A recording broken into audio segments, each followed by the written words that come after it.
The May 10th, 2023 meeting of the Arlington County Board of Zoning Appeals is now in session. Good evening and welcome to the monthly meeting of the Arlington Board of Zoning Appeals, which is also known as the BZA. I am Richard Kaplan, Chair of the Board. The board is made up of 5 citizens appointed by the Circuit Court.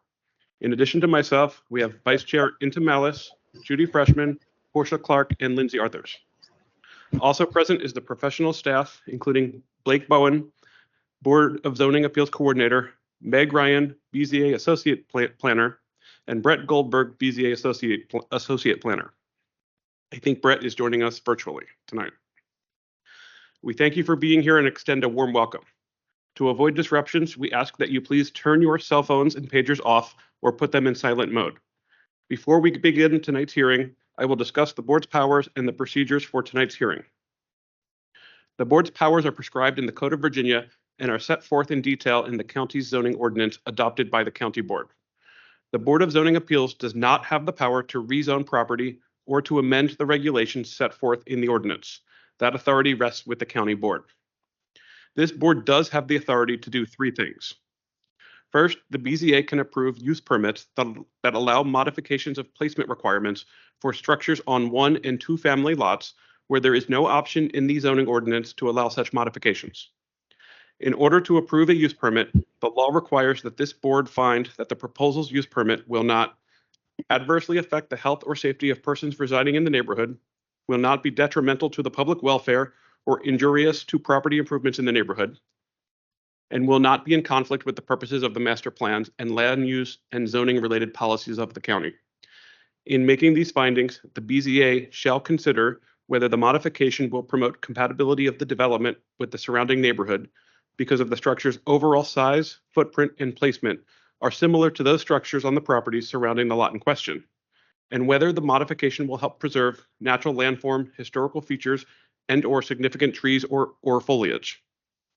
When approving use permits, the Board of Zoning Appeals may impose conditions that it deems necessary in the public interest, including but not limited to the duration of the use permit.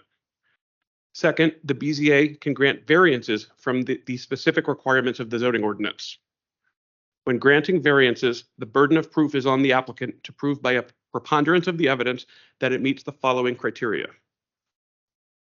The strict application of the ordinance would unreasonably restrict the utilization of the property, or that granting the variance would alleviate a hardship due to a physical condition relating to the property or improvements thereon, and the property for which the variance is being requested was acquired in good faith, and any hardship was not created by the applicant. That the variance granted will not be a substantial detriment to adjacent properties and nearby properties in the proximity of the geographic area. That the condition or situation of the property concerned is not of so general reoccurring a nature as to make reasonably practical the adoption of an amendment to the ordinance.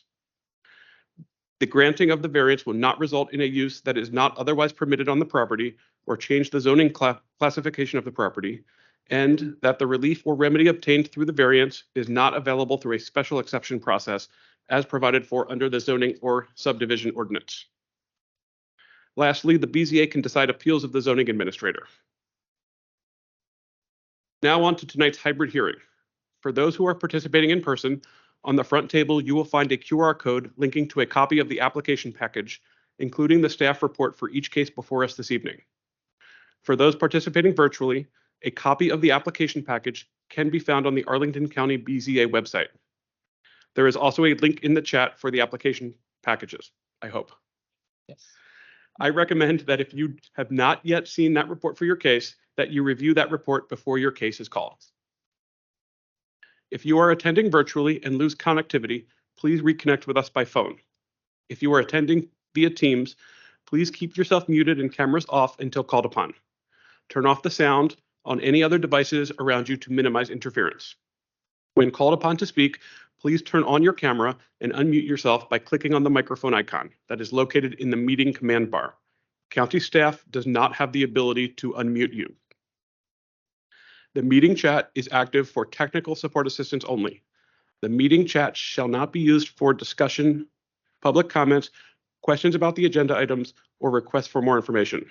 All public comments must be shared verbally or have been previously provided in writing for the record during the assigned public testimony period. This evening, staff will call each case and will provide a brief staff report and recommendation. Next, board members will ask any questions of staff that they may have. Applicants or their representative will be given an opportunity to make comments to support the application or appeal. Next, all speakers for the item will be called. Speakers must fill out a speaker slip online or is available on the table in the front of the room. After we hear from speakers for and against the proposal, the board may permit the applicant a brief opportunity to clarify any points. The board may ask questions of any speakers, but does not permit any cross-examination or direct questioning by others. For tonight's hearing, this board has deemed the following time limits for speakers to be sufficient: 20 minutes for applicants of appeals, 5 minutes for applicants of use permits and variances. We have deemed 3 minutes for representatives of organizations and 2 minutes for individuals as sufficient.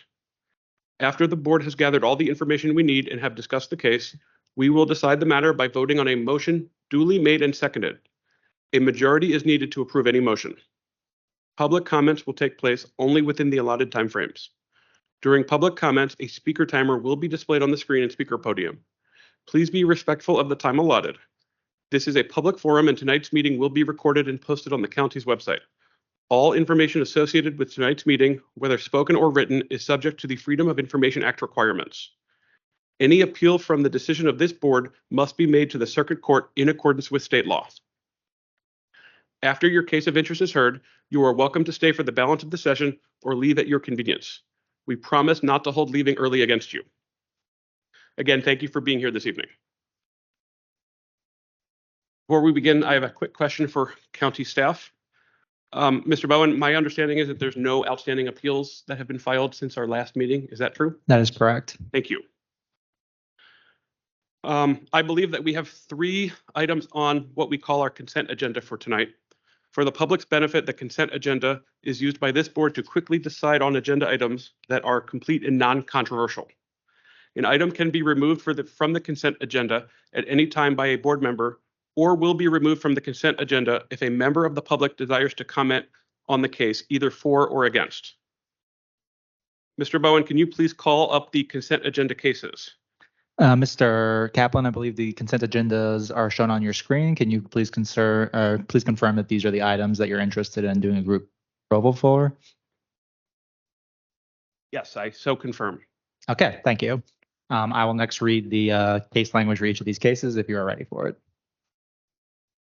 The first case and the group motion of approval is case number V-11834-23-UP-1, a use permit request by Rachel Bradley on behalf of Chris Fall and Sandra Wilkness, the owners, to permit a left side setback of 3.6 feet to the enclosed garage wall, 3.5 feet to the eave, instead of 10 feet to the wall, 6 feet to the eave as required, and to permit an aggregate side yard of 12.2 feet instead of 18 feet as required, regarding the conversion of an existing carport to a garage to an existing one-family dwelling in the R6 zoning district on the premises known as 2223 North Powhatan Street within the Leeway Overlay Civic Association.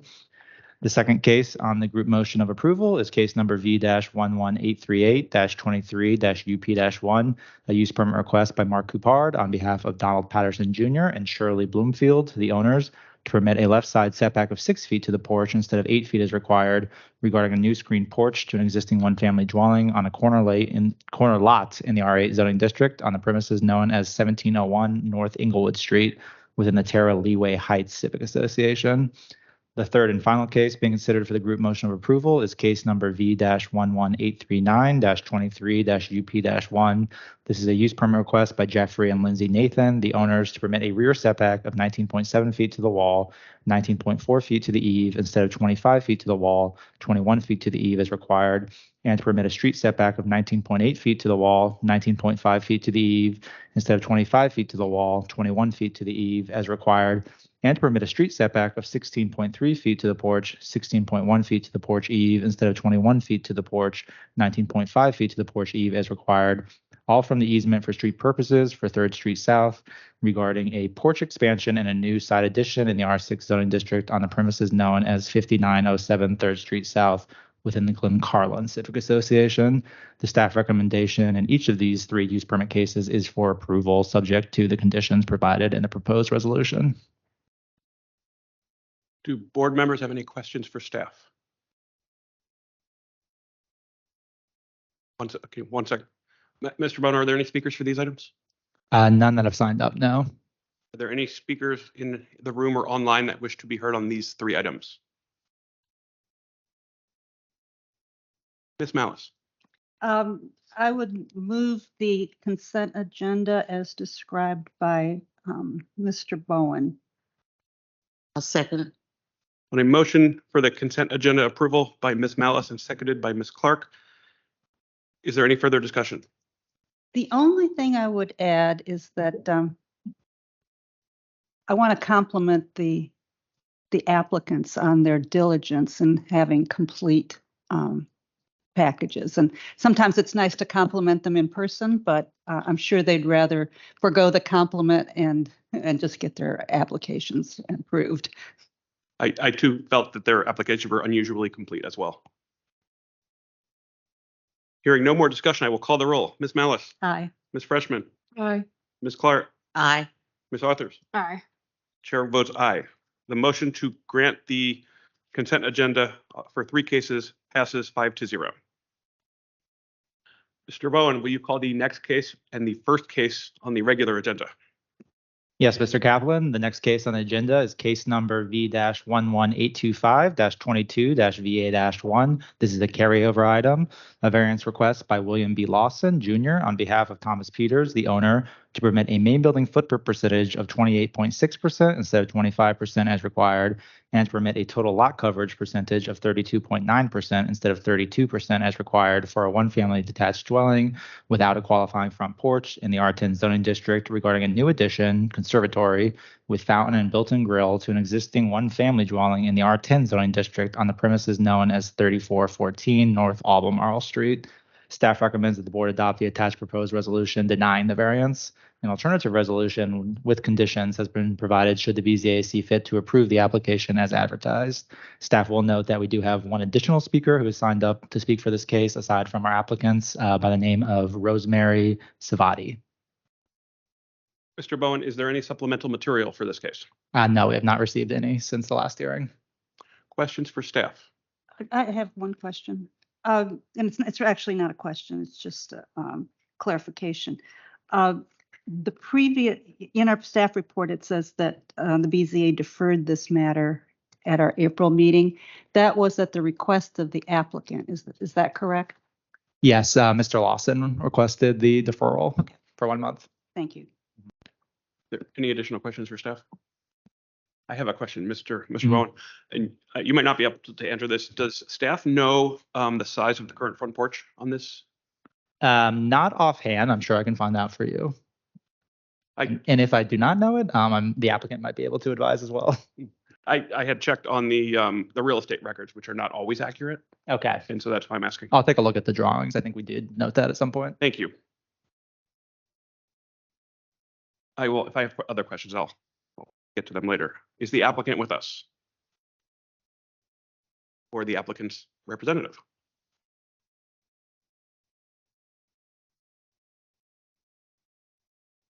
Good evening, Mr. Chairman. For the record, I'm William B. Lawson, Jr. I represent the applicant. All my comments are going to be addressed as to the variance. And last meeting, I did request a deferral, but I had not realized that you all had just got that mass of information. I think it was the morning of the hearing. I didn't think it was fair to proceed without giving you an opportunity to review it. This is a variance for a person with a physical disability, and we have special legislation that deals with that. And I'm going to respectfully submit that if this applicant doesn't deserve a variance, I can't imagine who possibly could. To obtain a variance based upon a physical disability, you need to meet 4 tests.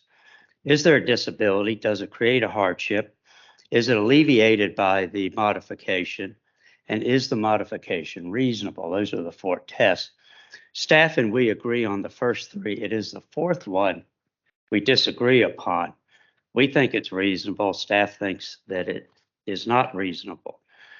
And I guess I would ask the board, who should determine what's reasonable? Should it be you all? Should it be the staff? Or should it be the person with the disability who has to live with that disability and be able to live in a home? The staff has recommended denial because they say there are alternatives. We disagree. We don't think there are alternatives that are viable for this particular individual with this particular disability. And first, you all need to understand, and Tom's here and he can tell you more about it, but his body cannot regulate his body temperature when he's outdoors. And so one of the suggestions is, well, we could have an outbuilding. Well, the problem with that is he's got to get to it, and he's got to go outside in order to get to that. He wants to enjoy the outdoors like other people do.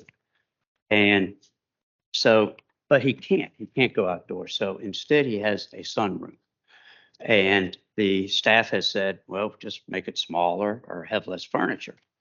Well, I can't imagine anybody would go to a homeowner and say, that furniture on your patio, you got too much, take some of it away, or you need to make it smaller or something of that nature.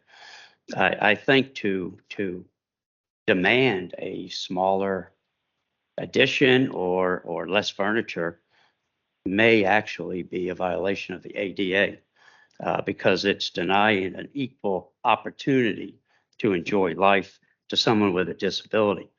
We also have the length of the sunroom, and at the end of the sunroom is the area with the most light, and that's where Tom needs to get to, and he's got to get to it.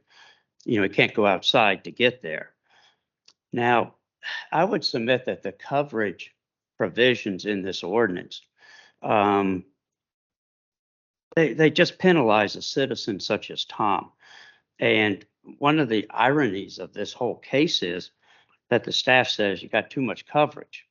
But if we add coverage, we can have more coverage. And that is, if we increase the size of our front porch, we can have more coverage. Now, we know why this was adopted. I was on Zork when all this came about. And the feeling was, well, people would enjoy their front porch. I did one at my own house. People could be on their front porch, enjoy their neighbors and socialize and so forth. But it's valueless to Tom. He can't go out there and socialize. He's got to go into his sunroom. Now, another irony of this situation is that if we add about 30 square feet to the front porch, he could do an outbuilding, not attached to the main building, and he could almost double the size of the addition. He could go to 650 square feet.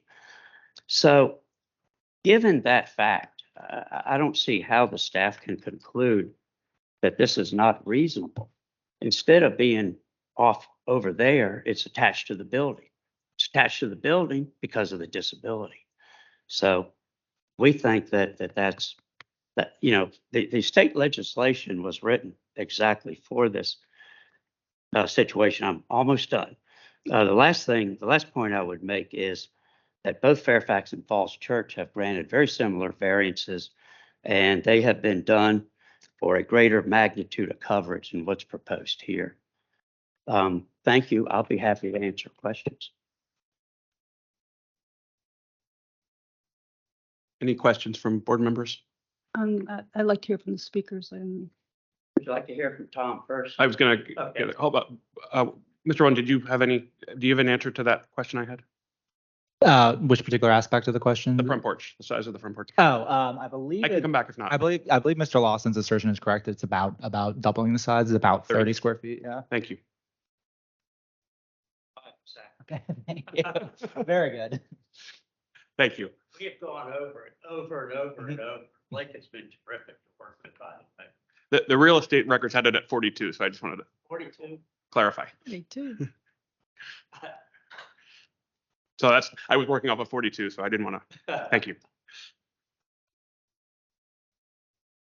Tom, is it? Yes. Yes. I think there's a thing on there.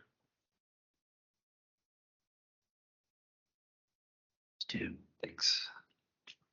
Can you all hear me? All right. Good evening, everyone. Thank you very much for taking time to hear my case. I just want to add some details to a couple of things that Mr. Lawson capably explained.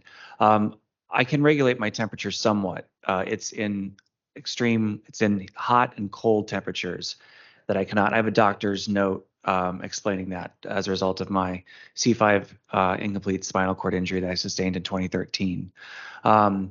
And it's a true hardship. It's a true danger to my health and well-being to be exposed outside in the heat in our DC summers or in the cold. And I learned during COVID the importance of being exposed to plenty of sunshine. My neurologist was adamant that I try to spend a lot of time outside, and that was not easy in our current apartment. Hasn't been easy living in an apartment for the last 10 years. And so the hardship that I'm asking about is a real medical situation. The reason that the porch, expanding the porch isn't really an option for me is it's up a flight of quite a few stairs, as you've seen. It's also down a step, and I've talked with my contractor about how we make that accessible, and it would give me about, a third of the space to actually move around if I were to do that. So it'd be asking me to incur a great amount of expense for no utility. I hate to compare myself to anyone else with a disability ever, but it's kind of asking like a person with a visual impairment to light their walkway. It's just not something that they really need. Maybe they do. I don't know. I'm not in their shoes. And then the separation between the space in my property and the backyard, it might not seem a lot to be separated by 20 feet from a separate building, but it's all the difference in the world to someone in a wheelchair.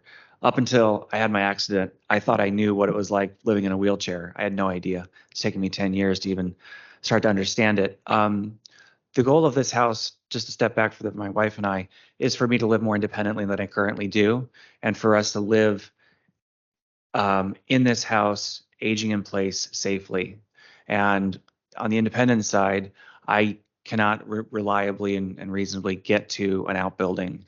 If there is snow, if there is sleet, if there is rain, if there's ice, I actually require electronic wheels assist, and they go out when they get wet. And so I could easily get stuck out there and have difficulty coming back. And then by the time I've put my coat on in the morning to get out to there, it's kind of already vitiated its purpose. The reason to have a porch is a wonderful one. I want to have a place to host my neighbors.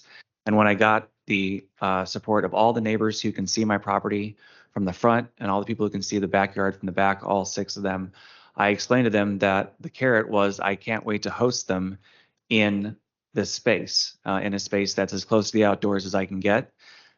So many of them graciously invited me over to their own homes while I was making phone calls and asking for this.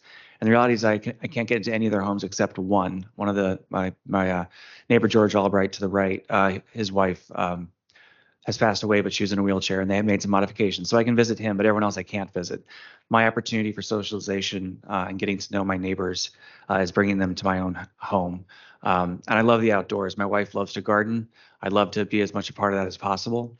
The reason we bought this house was we looked for 3 years. We looked at hundreds of properties. This is the only house we've ever found in the DMV area that had an existing elevator shaft in the central core of the house. So we don't have to add one to the outside. Now, unfortunately, the elevator was condemned. And the company that created the elevator went out of business. So it was about a net there. But all the other resources that we put into it, into the house, have been wonderful, and we're excited to have the house reach its full potential. Last thing is I somewhat grandiosely call this a conservatory. I wish it was. We can't afford that much glass. So this truly is a sunroom with hopefully specialized windows that allow in UV light. I want that to be my office. I want it to be where my physical trainer comes and helps me. I want to work out there. I want to live as close as I can to the outdoors, and without having to leave my home. I'd be happy to answer any questions. I understand that sometimes there might be a concern about creating a precedent. One thing I've learned is that there's no 2 people in a wheelchair who live identical lives. I just know the life I live. I know it'd be vastly improved if I were to have this. And I think it'd be a beacon of aspiration for other folks in wheelchairs who want to live in Arlington their best lives. Thank you. Thank you.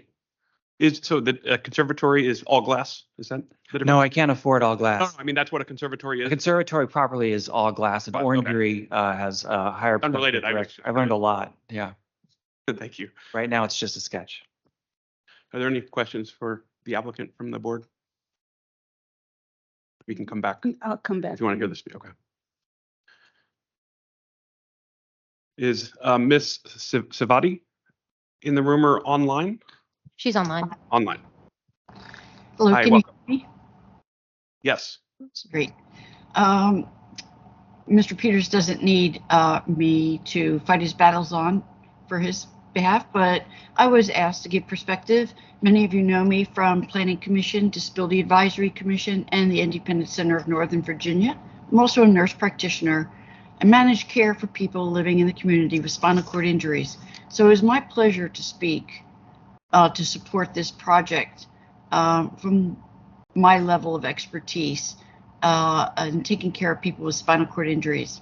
I'm asking you to vote yes on the variance that's being requested here tonight by Mr. Peters, who lives with a significant disability due to spinal cord injury. Staff has recommended denial of the request and has offered alternatives that would seem reasonable if it were not being applied to a person living with paralysis.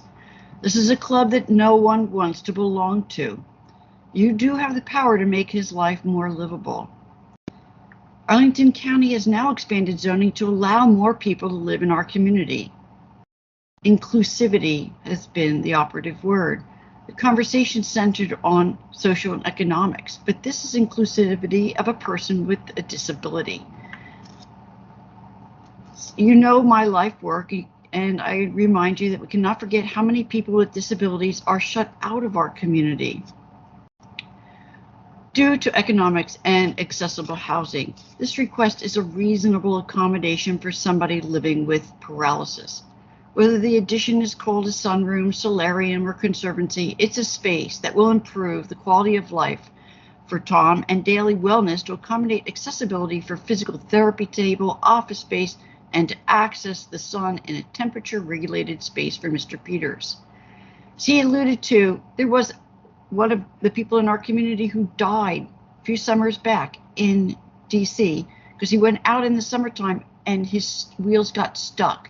And that quickly he succumbed because he couldn't regulate his temperature in the few minutes before somebody came and found him. The suggested alternatives do none of these things to mitigate what he needs to live well with his paralysis. This design will allow Mr. Peters to have sun in his face, particularly in winter. I have one patient who does have a sunroom, and that's what gets her out of bed in the winter, so she can go sit in her sunbeam and feel the warmth on her face. This is pure joy during the long winter nights and days short of hours of light. This variance will allow Mr. Peters to stay in his community and live well. To live a life that makes his life a little easier with the sun in his face during the winter months, to enjoy his friends, and to move around with the dignity that everyone deserves. It is rather impossible to imagine the daily hardships over the most mundane tasks that we do every day. This addition is an accommodation and is more than a setback in coverage in R10, and is also one that all his neighbors agree is the right thing in this situation. I hope you allow this variance as a reflection of our community values and what Arlingtonians stand for. Thank you. Thank you. Do we have any questions from board members? Well, I think we're going to start a discussion, right? Discussion for board members or questions of speakers or applicants from board members? Yeah, yeah. I think I need to talk to Mr. Lawson. I guess that's are you the spokesperson in this case? Yes, ma'am. So I think you correctly diagnosed that this case has to do with reasonable is the operative word, which is certainly not defined here. Okay. So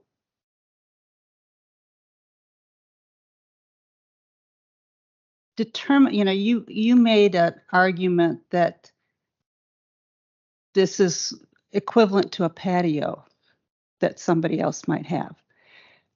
Is this patio size bigger or smaller than my patio, right? In other words, if that would be the reasonableness, that I have a patio and therefore it just is an enclosed patio. Well, my patio is not as big as this, right? Mhm. So I'm able to operate with a smaller patio. Mhm. Why is a bigger patio or bigger room than reasonable? I mean, I'm trying to, figure out a way to gauge what is reasonable. But I would say, this is bigger than a lot of patios. And it's smaller than a lot too. Okay, so where do we go with that?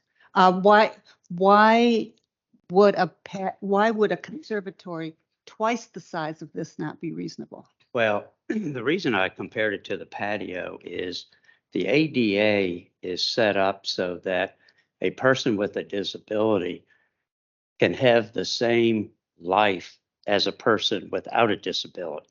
So that's why I compared it to a patio, and a person without a disability would just go outside.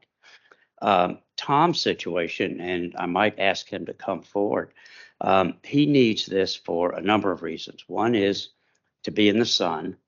Another is to be able to maneuver and to get out onto the patio for the times when he can because of the topography. I don't know if we have a picture that shows it, but he needs some distance to get to the patio. And he also needs to be able to maneuver the wheelchair. And so when you add these things, he really does need this size. We looked at the request of Blake, we did look at the possibility of shrinking it, and it's just going to be, it's not going to be worth doing if it's shrunk very much. So I'm not sure I'm there on that it's not worth doing. If the purpose is to be exposed to sunlight, a smaller area would be. But he's got to get to where the sunlight is. And I'm saying attached. I'm not saying move it out someplace. Right, but he's the distance to get to where the sunlight is how long it is. Do you follow me? Yes, I think I do. You're saying that there's no sunlight near the house. Correct. The sunlight is only far away from the house. Right. And we looked at narrowing it because we got to get that far into the backyard. We looked at making it more narrow, and then you bump into his ability to maneuver. Is that because the house blocks the sunlight? Yes. Is correct, Tom? What directions of the house? Let's let Tom come and speak to that. What direction does the house face? Yes, so the footprint for the proposed sunroom we came to that because that corner of the property is the only one that gets the most sunshine. What direction? The back of the house is westward facing. So that's the sunny side. So it's the sunnier side of the house, but it's mostly blocked by trees. It's the entire property is actually sunken by about 5 or 6 feet compared to our neighbors. So it's blocked by the neighbors' houses to a certain degree, and then also the neighbors' trees.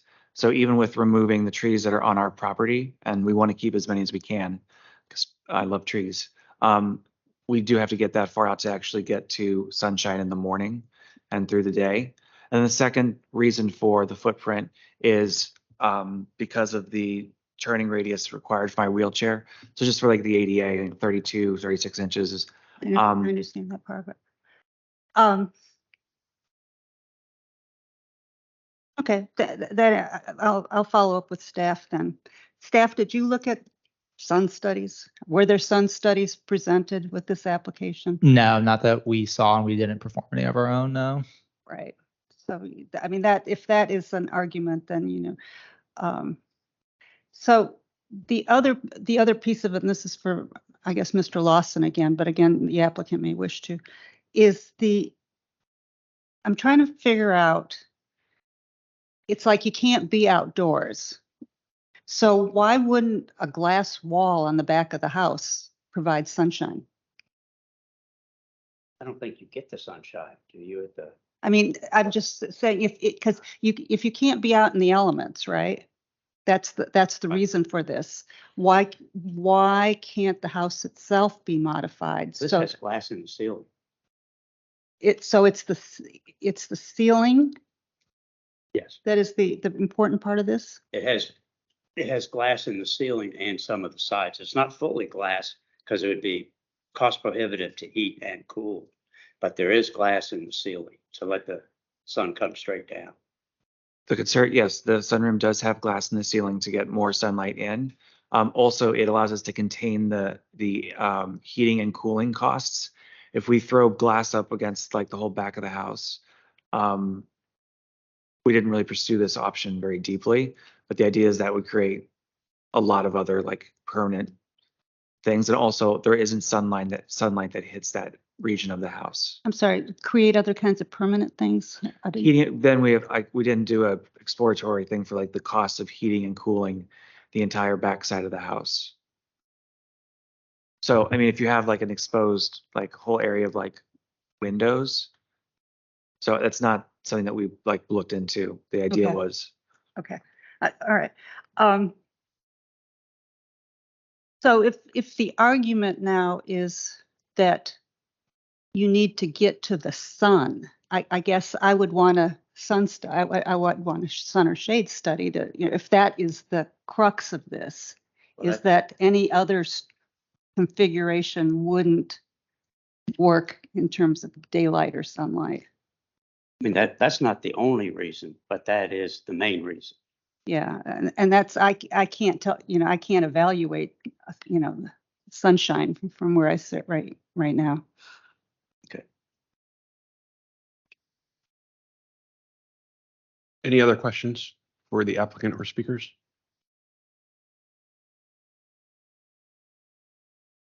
Board discussion. Judy's got her hand up. Mr. Chairman, Sorry, Ms. I can Freshman. appreciate Ms. Malice's comments, but on balance, I find the request reasonable. Yeah, that it's going to be a subjective thing as to what is reasonable. I'm sorry, I missed what you said. I just didn't hear you. I said I could appreciate the point that Ms. Malice made. I don't support a sun study. I will take their word for it. So on balance, I find the request reasonable. I understand why staff, technically finds it, recommends against it.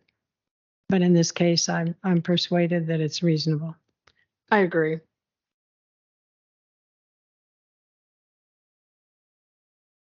I did have, I guess, a question for staff. Was there any further review done after the last deferral? Or this was the original? Yes, we worked with I worked with Mr. Lawson and Mr. Peters, and I appreciate the compliment earlier. They were both also very nice to work with. The idea was we would have loved to get to a recommendation of approval, and I think we might have been able to get there. Maybe if we did a couple more iterations. But with the current scope, we did feel that it still was not necessarily a clear-cut case of being reasonable. But we did do additional analysis after we got Mr. Lawson's supplemental material last month, as well as a new statement of justification and email from from Thomas and Mr. Barnes. Yeah. Sure, please. So you feel that you got closer? Do you feel you could get even to the point where this could be built by right? I think it's going to be difficult because we're already over the main building footprint, and the only way to increase the main building footprint allowance is to either add a front porch or to build a detached garage. So it's going to be tricky to fully find this to be reasonable. It's also it's not just the disability criteria, which is the third one we reviewed. We also found that the additional of the 7 variance criteria, the one related to this not being a general or recurring issue wasn't really met. The R10 coverage regulations apply to all R10 properties equally. So we didn't feel that this was an especially unique property in any way that suffered from the coverage regulations. So that would be an additional hurdle to overcome. It's actually an oversized lot. Mhm.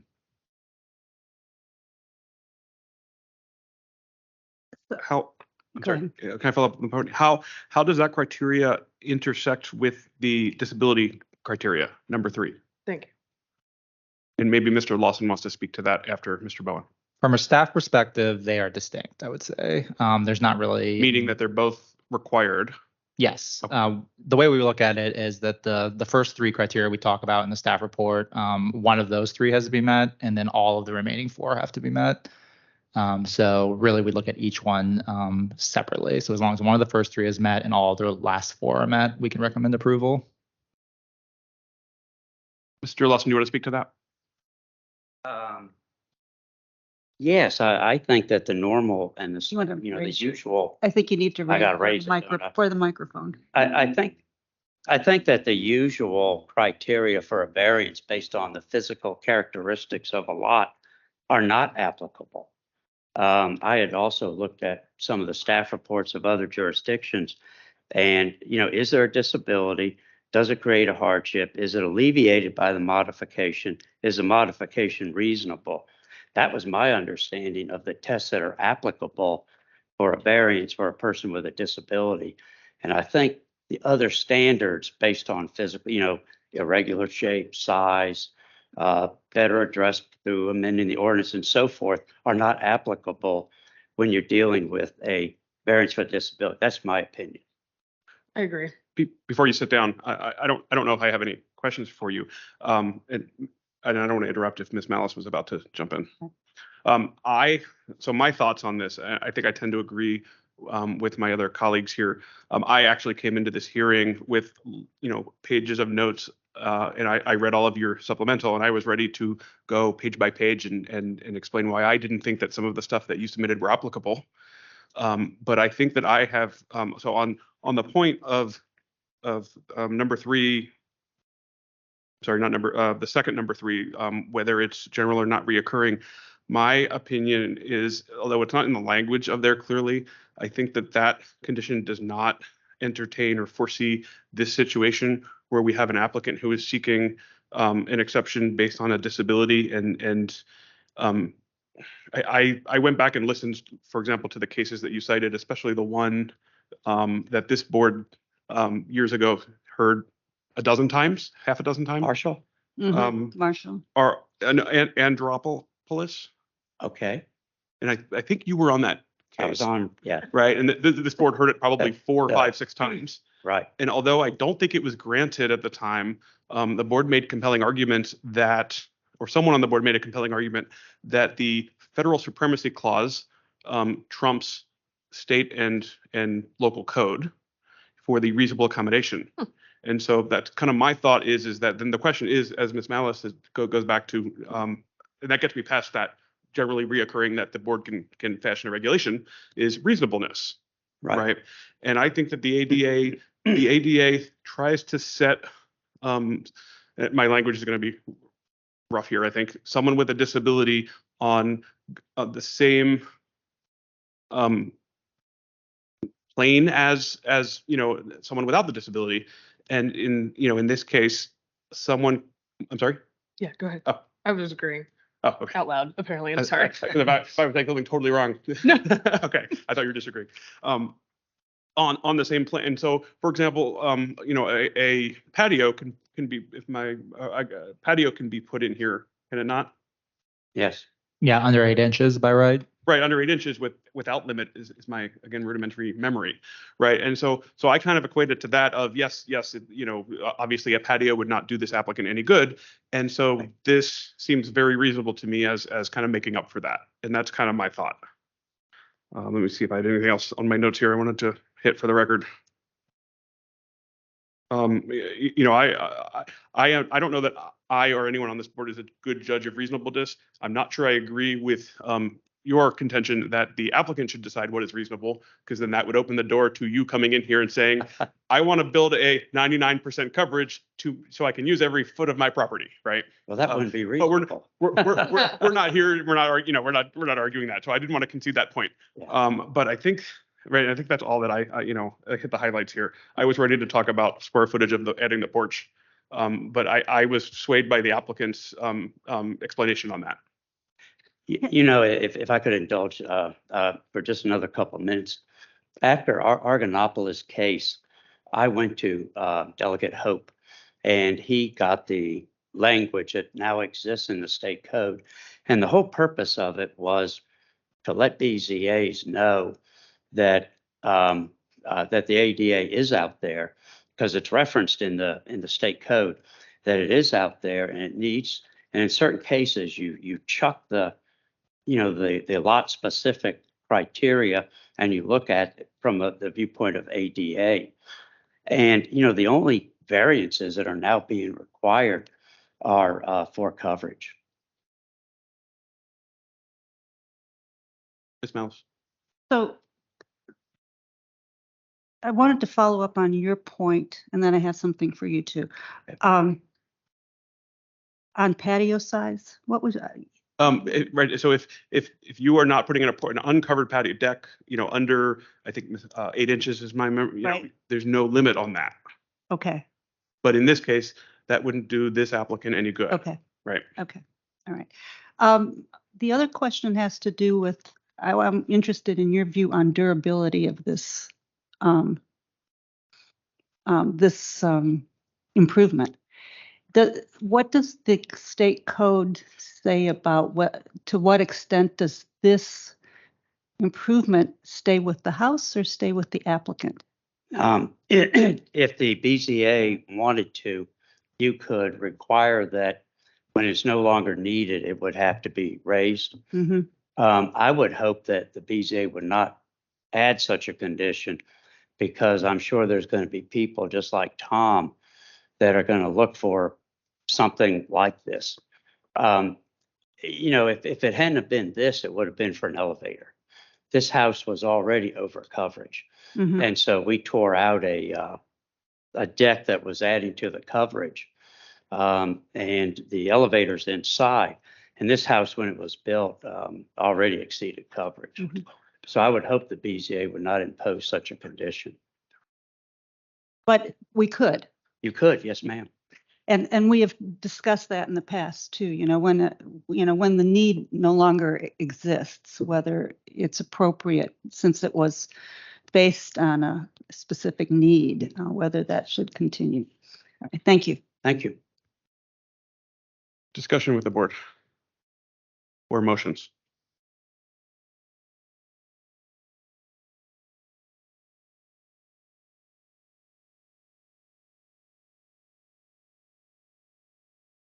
Judy's going. I would not be in favor of asking for removal. I think there are enough people out there, given how difficult it was for them to find a house that was accessible. It would be absolutely absurd, in my view, to say you have to rip it out. Yeah, because this house could be perfect for somebody else in a similar situation. And I am, after reading all the applicant's materials, I think that they have put a small fortune into making this house accessible. And I think that tax is probably sufficient. Or maybe more than they should have paid. Right. Or had to pay. Just for the record, I wasn't suggesting that they tear it out. I was just raising the issue as for discussion so that we're clear which direction we were going in. I think that is an important issue. We have discussed that in the past, I know. And I think it's a case by case thing. Right. It's not just a ramp that you can remove and use the front porch Right. later. So I'll make a motion. Ms. Freshman. In The alternative. in the case of variance V-11825-22-VA1, I move the alternative resolution approval as advertised. Is it not as advertised? I'm sorry, are you going for or against it? As advertised. As advertised. Alternative resolution. Oh, you said, I'm sorry. I missed the word alternative. Okay. Apologies. I'll second that motion, but I really need to read the alternative. On what basis are we accepting or denying? Are all the elements in order, or?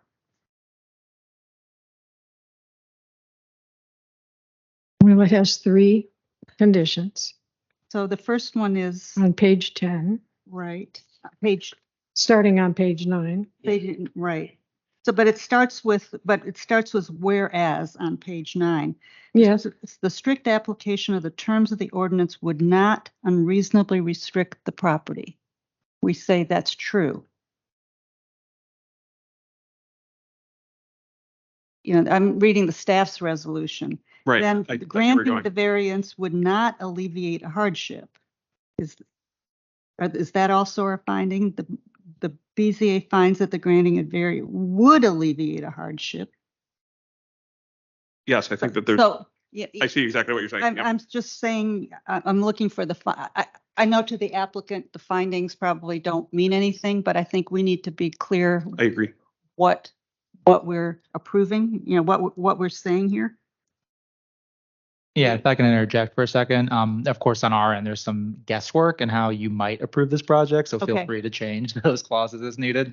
All right, so we would actually say it would unreasonably, we would strike not. Correct. Yeah, the way I wrote it was that the third variance criteria related to a disability was met. So Oh. if you find that the other ones are also met, feel free to change that language. And that's for our discussion. You know, are we okay?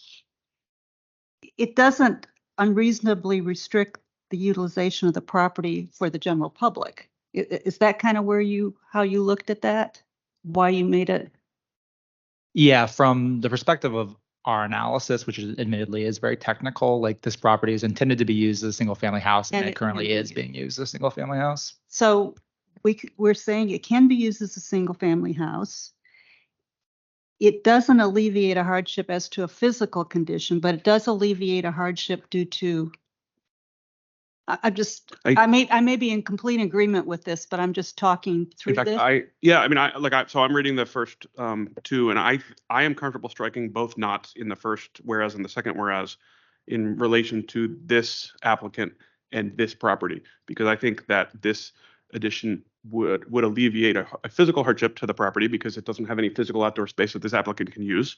Mm-hmm. And this strict application of the ordinance in this circumstance would unreasonably restrict the utilization of the property. So I would be okay if Striking the knot. striking the knots, both of those 2 knots. Okay.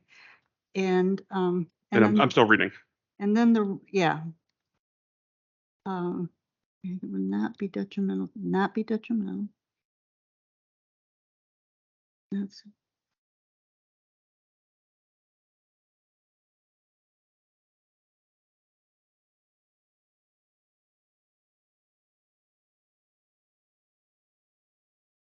Yeah, I think those might be the only changes, is removing those knots and just giving it a clear. that's good. Are you Can I ask unanimous consent to remove amend the motion? to amend the motion and remove the knots and both knots in the first 2 whereas clauses? Yes. Yes. Yes. Okay. Is there any more discussion on a motion made by Ms. Freshman and seconded by Ms. Malice? Yeah, I'll second. I will call the roll. Ms. Malice, Aye. Ms. Freshman, Aye. Ms. Clark, Aye. Ms. Arthurs. Chair votes aye. The motion to grant this variance passes 5-0. Congratulations Oh. and Not done. good luck. Oh, Done. okay, not good luck yet. One more. Mr. Bowen, will you call the associated use permit?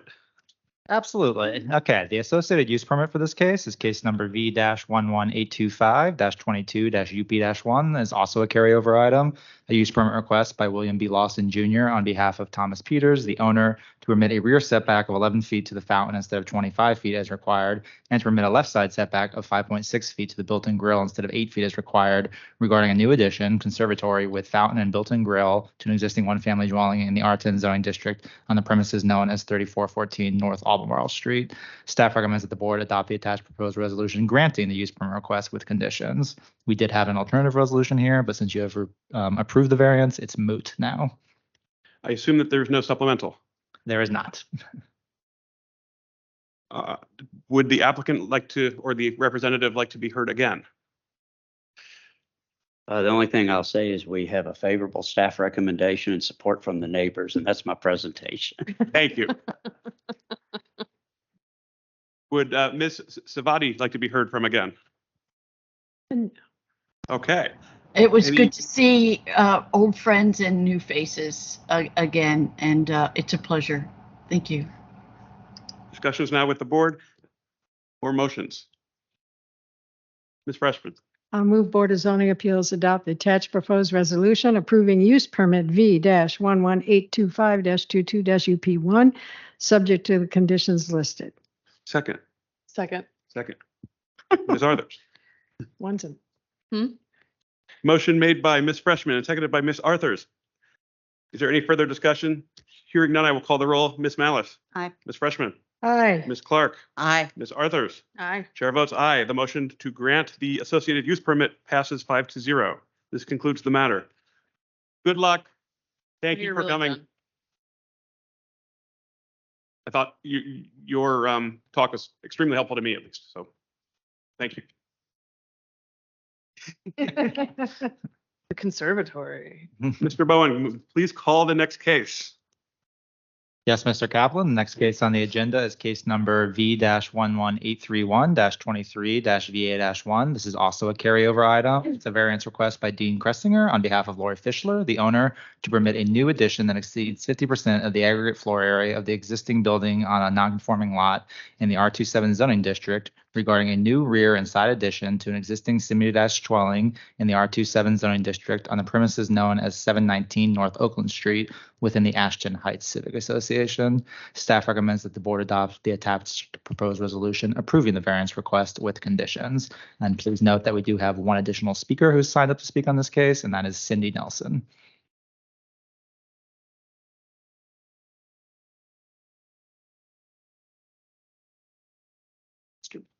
Oh, I'm sorry. Yeah. May I ask a question of staff? Sorry. So this is a deferral for what reason? This was a deferral at the applicant's request at the April hearing. I was chair there. You have to get used to it. Any other questions or comments from the board before I? Is the applicant or the applicant's agent here? Please, come on up.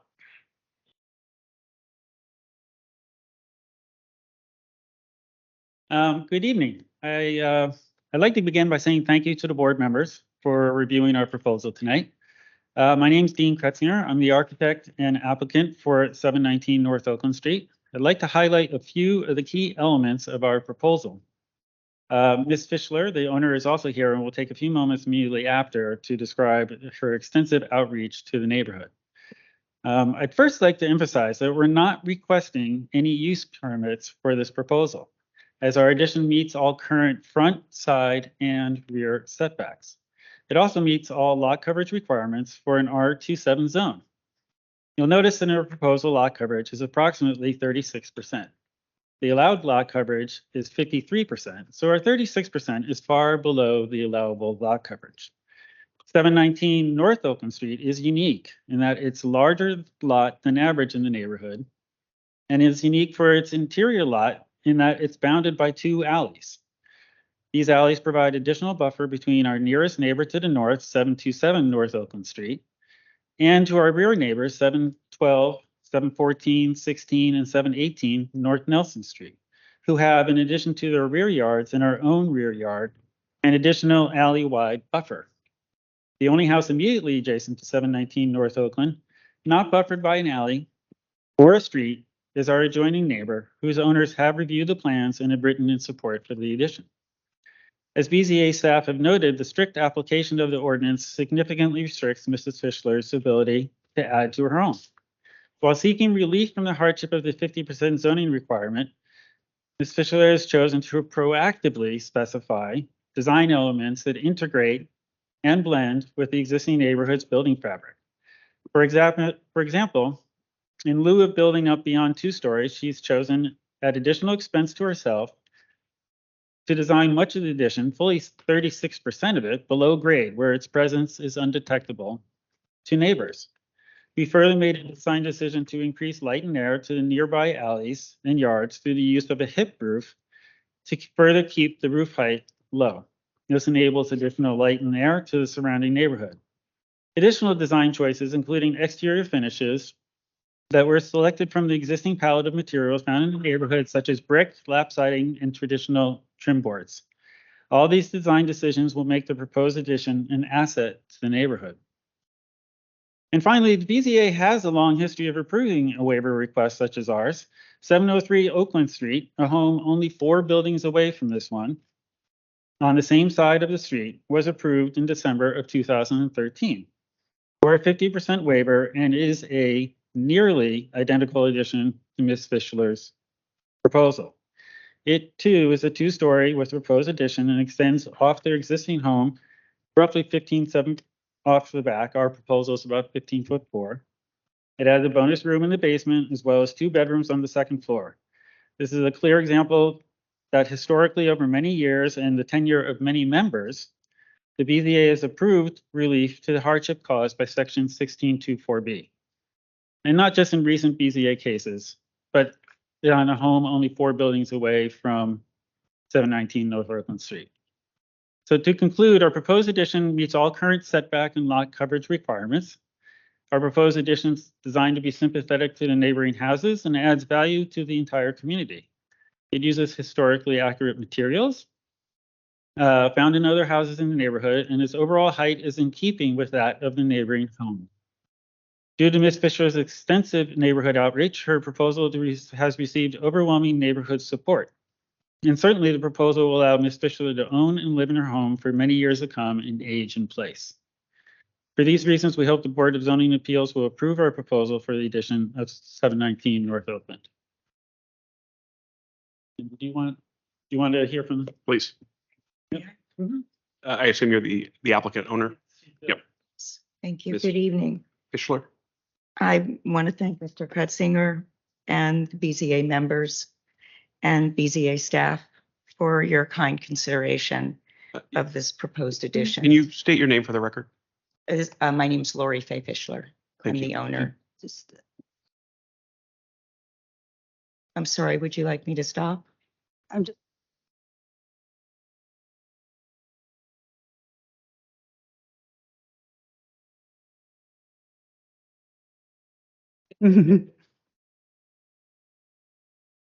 My daughter and I love our house. We love our Gumball neighbors and the Ashton Heights community. Last week, I enjoyed a monthly happy hour with our Gumball neighbors. And I've recently agreed to serve as the co-chair of the Ashton Heights Community Schools Committee. For the past several months, I have conducted extensive outreach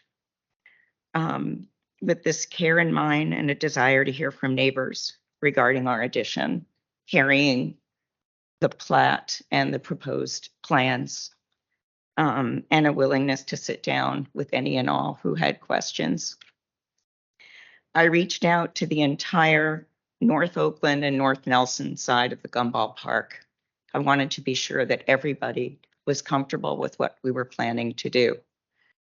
As you can see from the letters that have been submitted, there is overwhelming support by all neighbors on the entire park, across the streets, next door, on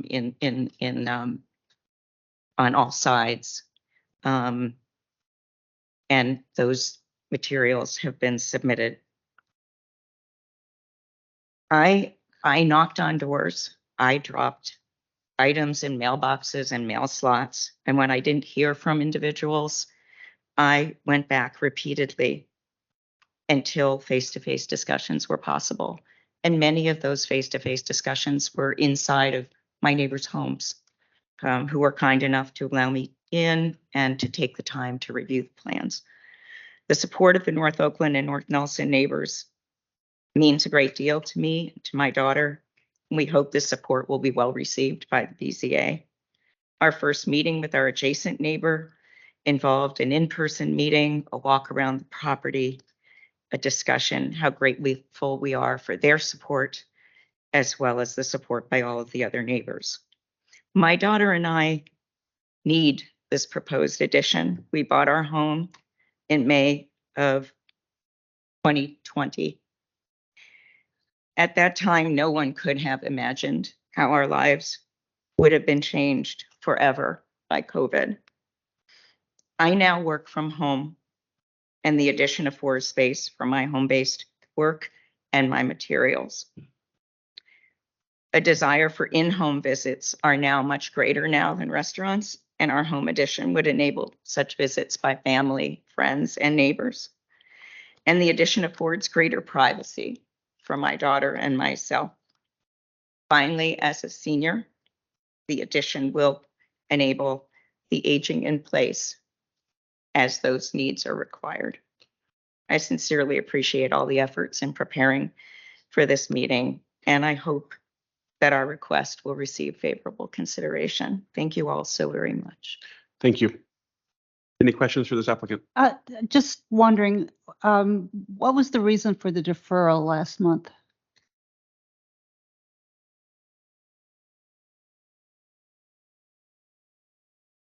Pardon?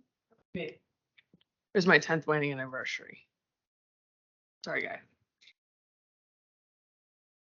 Is Miss Nelson? Miss Nelson, come on up. Can you state your name and your address or location, assuming you live in the area? Sure. My name is Cindy Nelson, and I live at the residence behind Ms. Fischler at 714 North Nelson Street. Thank you. I'm sorry, 714 North Nelson Street. May I begin? Yes, please. Okay. Thank you for allowing me the time to provide comments this evening.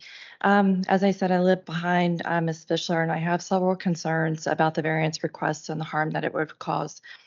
First, there is a public alleyway next to Ms. Fischler's property, as you can see, as mentioned before, that is used by pedestrians and drivers. There are also 5 very tall trees along the alley, all of which are located next to where the property addition would be built. I believe an addition of this size would block the sunlight to the bottom 20 feet of those trees during the winter months and could severely damage or kill those trees. I believe those trees are located on Arlington County property since they are outside Ms. Fischler's backyard fence. Also, the size of the addition would make that alleyway next to Ms. Fischler's townhouse considerably darker, which could present hiding places for suspicious persons and their vehicles. We have a public park, as can be seen up there in the back of our townhouses, where several children play and run throughout our backyards. I would not want a dark alleyway to be used as a hiding place for suspicious persons who can harm these children or nearby neighbors who use the alley for daily walking and daily running. As I mentioned in the board meeting, Ms. Fischler obtained, as I mentioned to the board in my letter, Ms. Fischler obtained several approvals for her proposed addition weeks before the materials, including the architectural plans, were provided to the county for the variance request meeting. This proposes a conflict as the materials may not have been accurate and may not have been timely reported to nearby neighbors. The letter she provided to neighbors did not state the size, the number of rooms, space needed for the addition, and most importantly, did not mention that her addition enters from the setback line of her property. It also did not mention that the addition would be L-shaped and more than double the size of her current townhouse. The first of its size in our Kenmore subdivision and in the surrounding neighborhood. A similar hearing for a proposed townhouse that was conducted in 2021, the board voted no to this addition. I believe a precedent for addition of this size has already been established by the board. She also mentioned that several in the area have been approved. However, there was a similar townhouse that was on a corner lot that was much, much smaller than Ms. Fischler's proposed addition. It is very modest and then is congruent to the neighborhood. Because of these concerns and the harm it would cause, I believe the variance request should be denied. Thank you. Thank you. Are there questions for this speaker? Just Ms. Nelson, I note that you had sent a message, and I'm looking to see if there was a date. I guess it was April 13th. I'm sorry, Ms. Mel. You had sent a message that you would weren't able to attend this meeting, is that correct? I had sent a message that I wasn't going to be able to, but then my plans changed and I sent another email and said, hey, I actually could be here for this meeting. So I had asked for the meeting to be postponed. Right, okay, I just, did we have that last? Yeah, the very last message in your package should be a I- BZA comment Was form. that in the package before last? No, we got that the day after the meeting. So this is the first time we saw that you had requested a deferral when it was in this package. So it would have been impossible for us to consider it because we didn't know about it until we received the staff report. So that's just clarifying some administrative stuff on our end. Okay. No, I work for the government and I was on official travel for both the May and Okay. the June meeting. I was like, I'm not going to be in the area. So that's why I was pushing for the deferral, but then my travel got canceled for May. Okay. Well, we're glad you're here. Any additional questions for these speakers? Discussion for the board. I have a question for the speaker. Was there an attempt to reach out to any of your neighbors that they may not have seen the final plans? I'm concerned because when Ms. Fischler approached me about the addition, I was not given any draft plans, architectural plans about the addition. The letter that she gave me was back in February. It was almost 5 weeks before the information was provided to the county about the addition. So in that 5-week time period, there could have been amendments to the architectural plans that apparently may not have been mentioned to the neighbors at the time. She went around to collect signatures. So I'm not sure what information was told to Ms. Fischler, but as you can see in the documents included, the letter that she provided to the neighbors did not include any information that I alluded to about the size, the number of bedrooms of that sort. The letter was very vague. I'm very concerned about the information that was actually conveyed to the neighbors because nothing is in writing. And I was not privy to the meetings that she held with the neighbors. So I just hope that the neighbors did not approve this on false pretenses. Thank you. Thank you. Anything additional? Discussion with the board.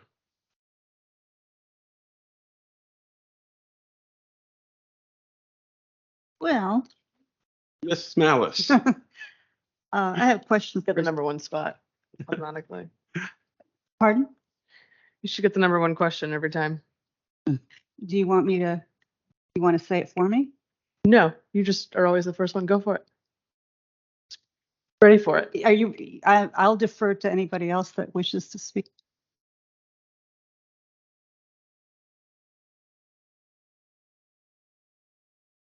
Go ahead. No. I was just saying it always happens. Go ahead and speak, please. All right. I had a question for staff. In your justification, in the conclusion, you say the condition of the property is not so general and recurring as to make reasonably practicable a regulation nullifying the need for a variance. How do you interpret condition of the property? I may pass that one along to Meg as she wrote the staff report, and she can probably speak best to her conclusion.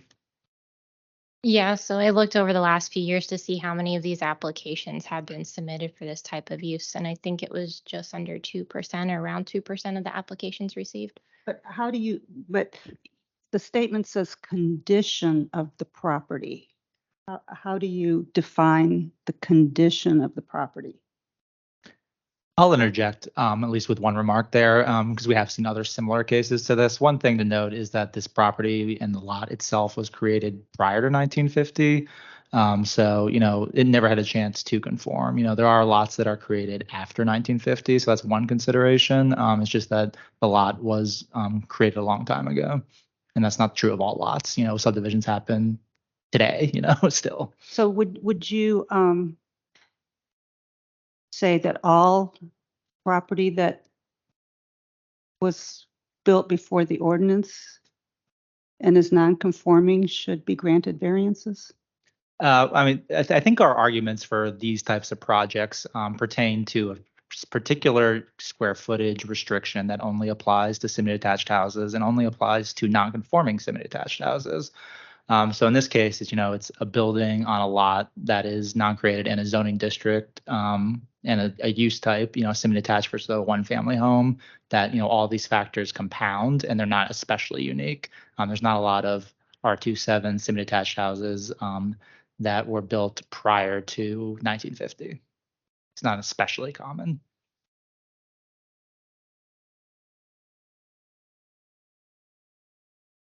Okay. Thank you. Ms. Freshman.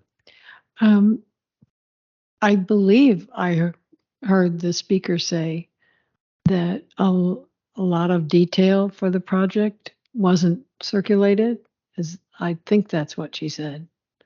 And if that's the case, maybe the applicant can respond to what, since we have evidence of a lot of neighbors, particularly on Oakland, fewer on Nelson, that have signed off on the project, apparently. It would be helpful to know what kind of information was actually shared with all of those people that might be different from what the speaker said. You can both kind of comment to that. I can comment from the beginning. And you are? I'm the architect.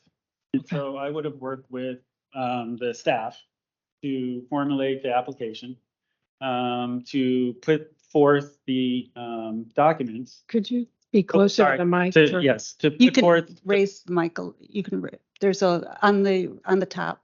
There you go. Is that better? Yeah. Okay. Sorry. It's a combination, because I think there's some dates getting confused here, because none of the drawings were completed or submitted to the BZA until we had the application in, obviously. We had already circulated the documents to Blake and Meg, providing them with the form we were going to use. I mean, this is all sort of prescribed, right, by the BZA process. So we did all that. And once we had basically the approval of these documents and the drawings, and we had already submitted them, then the homeowner went ahead and started going around to the neighborhood. But it wasn't until we made the application that we ever went around to any of the neighbors. And when was that? That would have been, because it was the month ahead of that, March. So are you saying that all of the outreach to all of the neighbors included the actual plans that you had already submitted to the county? Well, I can't attest. I mean, the homeowner can attest that. Well, I but think they that's were, very they were, important. yeah, they were available. And she did have plans. And again, I'll let Lori speak to that. Okay. But there is from a timing issue, there was never an intent to deceive. I mean, all the drawings were based on information we had given the BZA. We never went around to a neighbor beforehand so that the drawings were relevant and accurate to what was submitted with the BZA.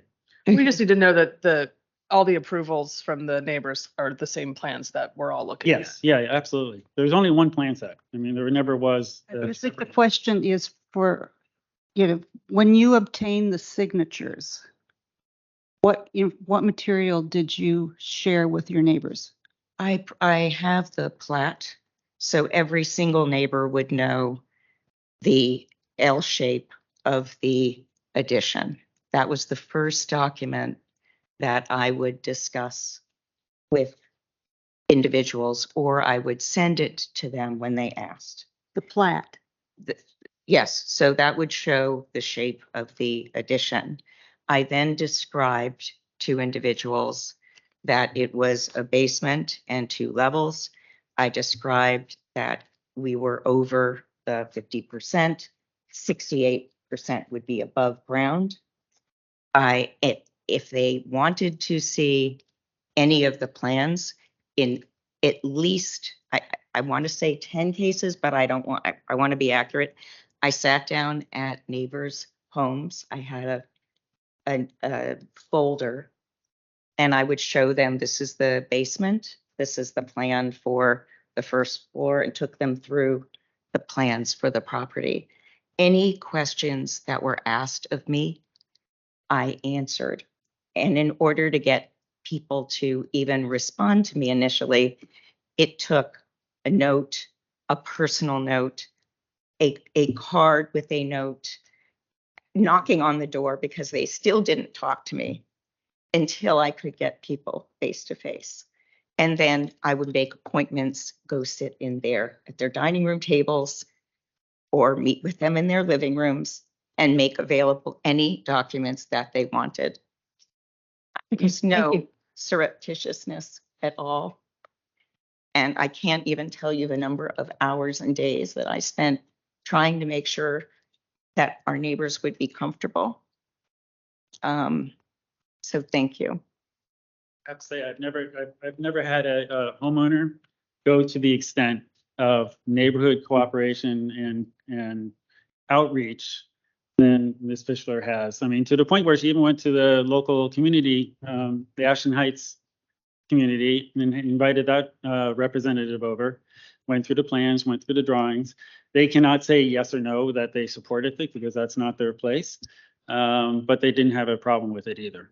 So, I mean, there was total outreach with all one set of plans and only one set of plans. I do just want to say, with my adjacent neighbor, we met for several hours. They were in our house, reviewed the plans. With the neighbors directly behind me, there are two of them who have both provided support. In both cases, we had extensive discussions. Thank you.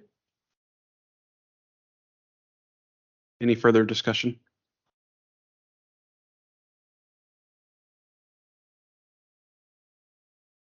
Any further discussion or? It will shock everyone that I have something to say. I mean, look, we have talked about these R27 cases for many moons in this boardroom. I did a lot of research, in order to get past the first two tests, which is the hardship test or the physical condition. And I have found support for the idea that a non-conforming house that existed prior to the enactment of the zoning ordinance, that the physical property can be considered a hardship. But my problem continually remains to be that this appears to be a problem of the county board and not this board. And I think one of the rationales before that is so that this board doesn't overrule county zoning policy and just gives blanket approval to these types of cases that do continually come before this board almost at a rate of one a month, at least for the last couple months or this. Since I have been a member of this board, we have more often than not had one of these cases on the agenda every time. And while I personally think that this rule that requires this homeowner to come before us is absurd and ridiculous, that's not my place here to make that judgment for the county board. And so I don't think I can support this as my position. That being said, there are 4 others here. Ms. Authors. I agree and I disagree. You guys know I pretty much always support these. This seems a little too big in this situation. So I'm inconsistent here. And I didn't get to that threshold, right? So I can't support this, and so I stopped my analysis. So I did not get to the neighbors. I did not get to the size. I cannot support this for I think that this is a county board issue. And as I've distributed my draft letter that I want to include on the report, so I'm trying to move that ball forward. I don't know if that will be fruitless or not, but my feeling is that this is not our board's job to overrule our local board, even as much as I disagree with what the rule is. Because this is not a one-off zoning decision. This is an issue that is clearly reoccurring before this board. And that has been my position for some time. I wasn't here in 2013.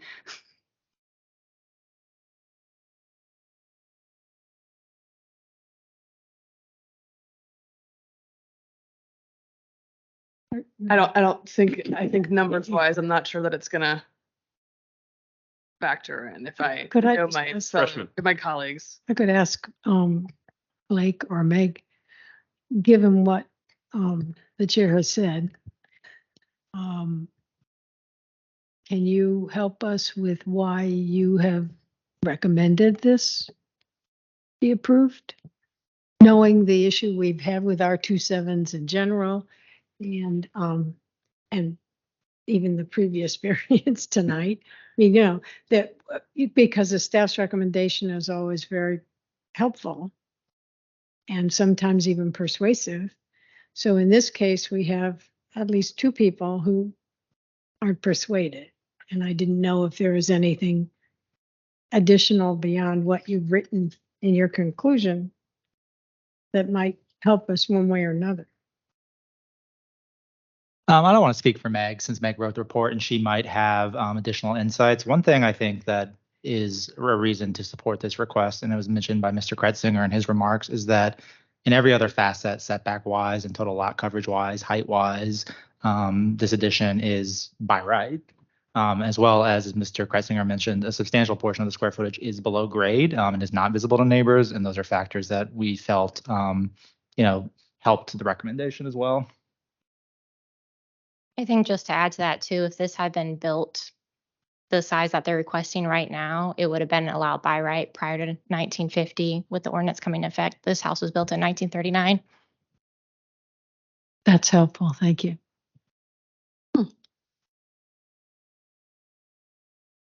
I think the discussion's with the board at this point.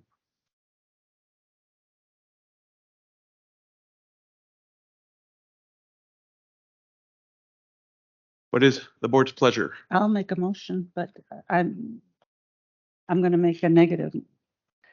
And that means looking at the motion language and deciding which whereases we disagree with, or I disagree with. Well, if you're going to deny it, you don't have to go through all that. You'd have to have a finding. We got caught up. We got caught up with that. Yeah, you don't. We got caught up with the fact that that if we don't have the findings, then we get reversed on appeal. We get reversed. So I'm looking at the strict application would. I'm looking at this. So that says would not.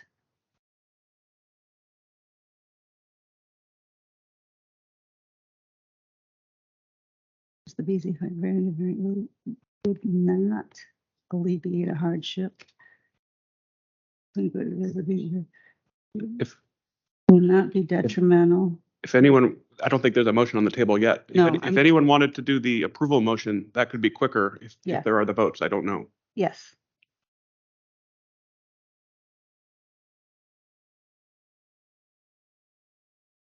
Does not sound that is this board's pleasure. Is somebody making a positive motion? I don't think so. Okay. Then I'm still working on the. If anyone was inclined to make a positive motion, that would be quicker. I don't know if that's this board's pleasure. Yes. Ms. Freshman. I move Board of Zoning Appeals adopt the attached proposed resolution approving variance V-11831-23-VA-1, subject to the conditions listed. Is there a second? I second. Ms. Arthurs seconded. Motion made by Ms. Freshman, seconded by Ms. Arthurs for approval as advertised. Any further discussion with the board? Hearing none, I will call the roll. Ms. Malice. No. Ms. Freshman. Aye. Ms. Clark. Aye. Ms. Arthurs. Aye. Chair votes no. The motion to grant the application passes 3-2. Congratulations and good luck.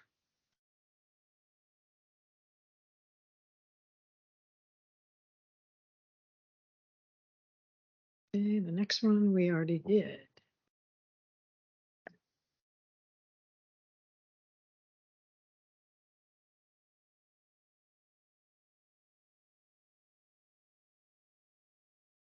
All right, Mr. Bowen, call the next case, please. They're ready for. Yes, Mr. Kaplan. The very next case. Thank you. The very next case on the agenda is case number V-11834-23-UP-1, which was included in the group motion at the start of the hearing. So I will move to the follow-up case to that, which is case number V-11835-23-UP-1. This is a use permit request by Carter Jones on behalf of John Lamb, Jacqueline Lamb, Simeon Zabchev, Dobrina Lianguzova, the owners, to permit a left side setback of 2.5 feet to the stormwater planter instead of 5 feet as required, to permit a rear setback of 2.5 feet to the accessory building wall, 1.5 feet to the eave instead of 10 feet to the wall and eave as required, to permit a street setback of 16 feet to the covered areaway structure instead of 25 feet as required from 18th Street South, and to permit a street setback of 17.9 feet to the new building eaves instead of 21 feet as required from 18th Street South, regarding a new detached garage, a new two-story addition, a deck, a porch, a covered areaway structure, and stormwater planter boxes on a corner lot in the R6 zoning district on the premises known as 1731 South Nelson Street within the Douglas Park Civic Association. Staff recommends that the board adopt the attached proposed resolution granting the use permit request with conditions. And as of yet, we have not received any additional speakers for this case, nor do we have any supplemental materials. Are there any questions for staff?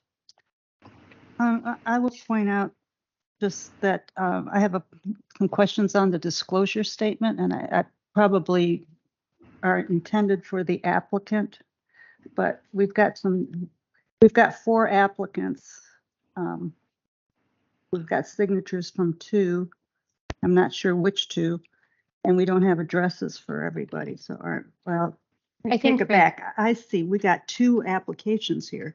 Yeah, to meet the signature lines, I think they broke it between 2. Got They it. had 2 on the So first one, if 2 on the that's other. what's happened here is there's Yes. 2 disclosure statements. Yes, with Okay. 4 owners, there's only 2 signature lines per disclosure form, so we have 2 disclosure forms. Got it. That answers that question. Thank you.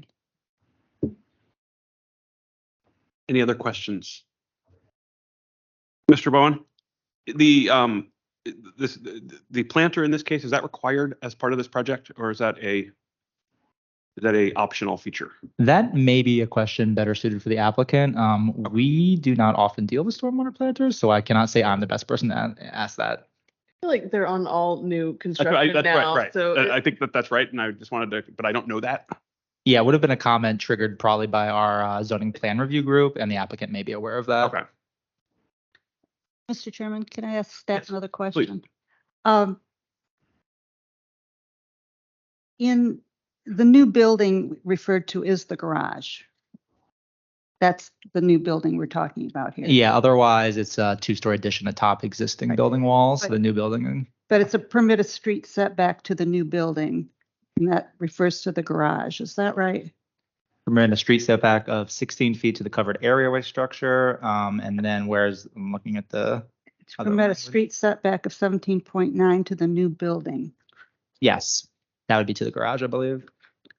All right, so I'm trying to find that dimension yeah, on 17? the plans. And I'm not understanding. Let me take a look at the plat and I will get back to you in just a moment. Because it would suggest that the garage is going to be in a different location than what it is on the plat. Are you speaking about the 17.9? Or what setback? Pardon? What setback are we referring to? What setback are you asking about? Oh, the new building eave. Oh, Yeah. yes. Sorry, the new building is the garage. New building eave is actually the street setback to the upper level building eave So they on the can- house. They can build by right above the walls, but the new roof eave is going to overhang. So new building is not the garage. The new building eave is referring to the eave on the house. There is a new building that is a garage, yes. To permit a street setback of 17.9 to the new building. Eaves. Eaves, okay. New building eave, sorry, I misunderstood your yeah. question. Eaves, okay. So where is that? So that's where? Yeah, where is that? Meg, are you possibly able to pull that application on the screen? It's not loading for me very quickly. Oh, I see it. There's a 2-foot eaves by the stairs on the right side, and that dimension to the 19. street is 19.9. So that's the 17.9. So I see the eave dimension is not called out? It's below the stairs? Yeah, there's notation noting it's a 2-foot eave. It The actually like goes the over vertical text, it's actually rotated below the stairway on the right side of the plat. 19.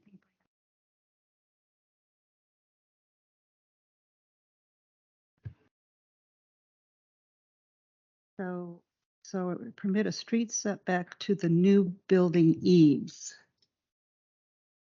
So do the eaves that are there right now they're not 2 feet? So the way, yeah, Right there. That's 1 feet. the way this works is Article 16 of the zoning ordinance allows you to build over non-conforming building walls as long as they don't encroach any further. So any further encroachment beyond those existing building walls that doesn't meet setbacks requires relief via setback modification.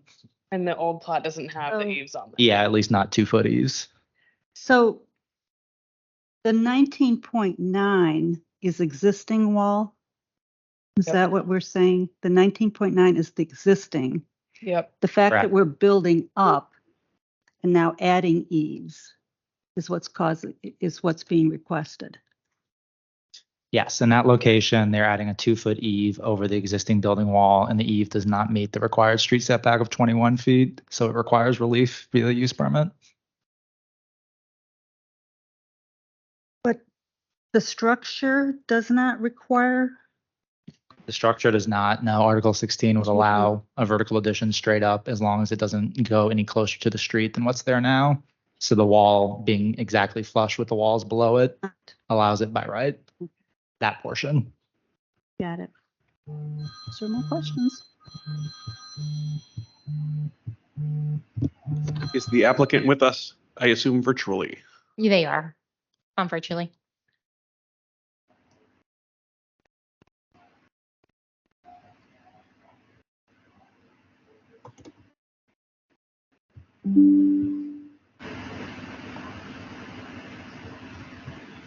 Mr. Jones or Mr.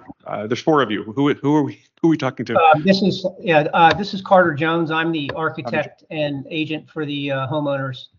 I'd like to start by thanking Blake and Meg for helping us through the application process, and thank the BZA for considering the application. To start with, I'd like to answer your question about the planter boxes.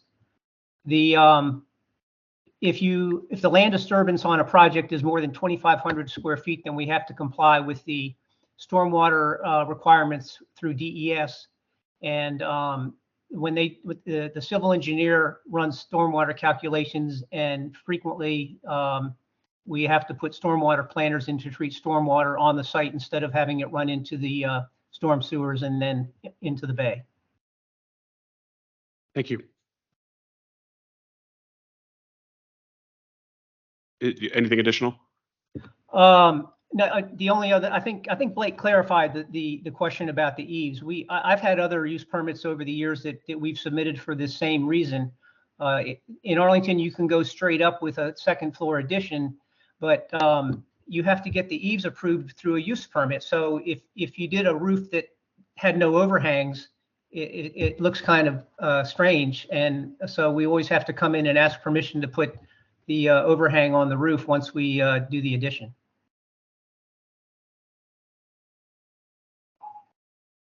If there are any other questions, the owners and I are both available to answer. Any questions from the board? My only comments on this is I think we were missing some feedback, and it's a relatively big project. We were missing some of the neighborhood outreach, unless I missed it.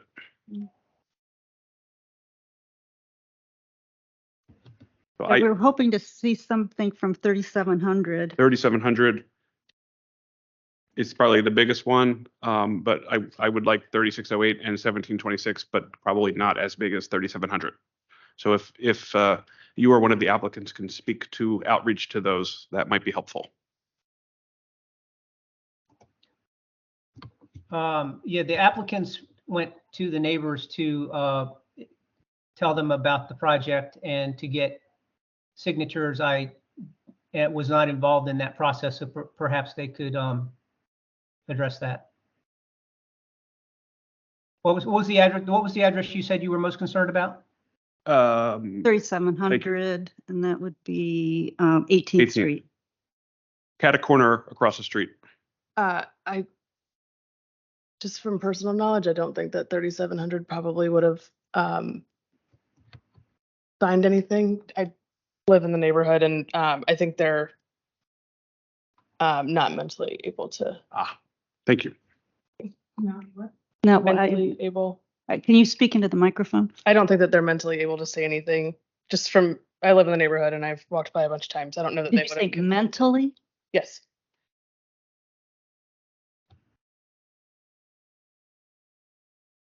Can the applicant speak to any of that? Or their outreach to any of these? Assuming there's an applicant on the line.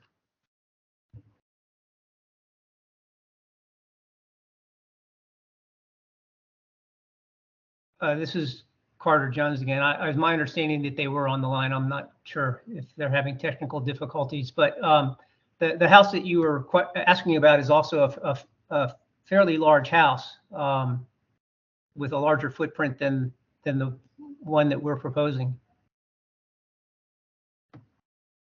But based on the street, based on my recollection of the home.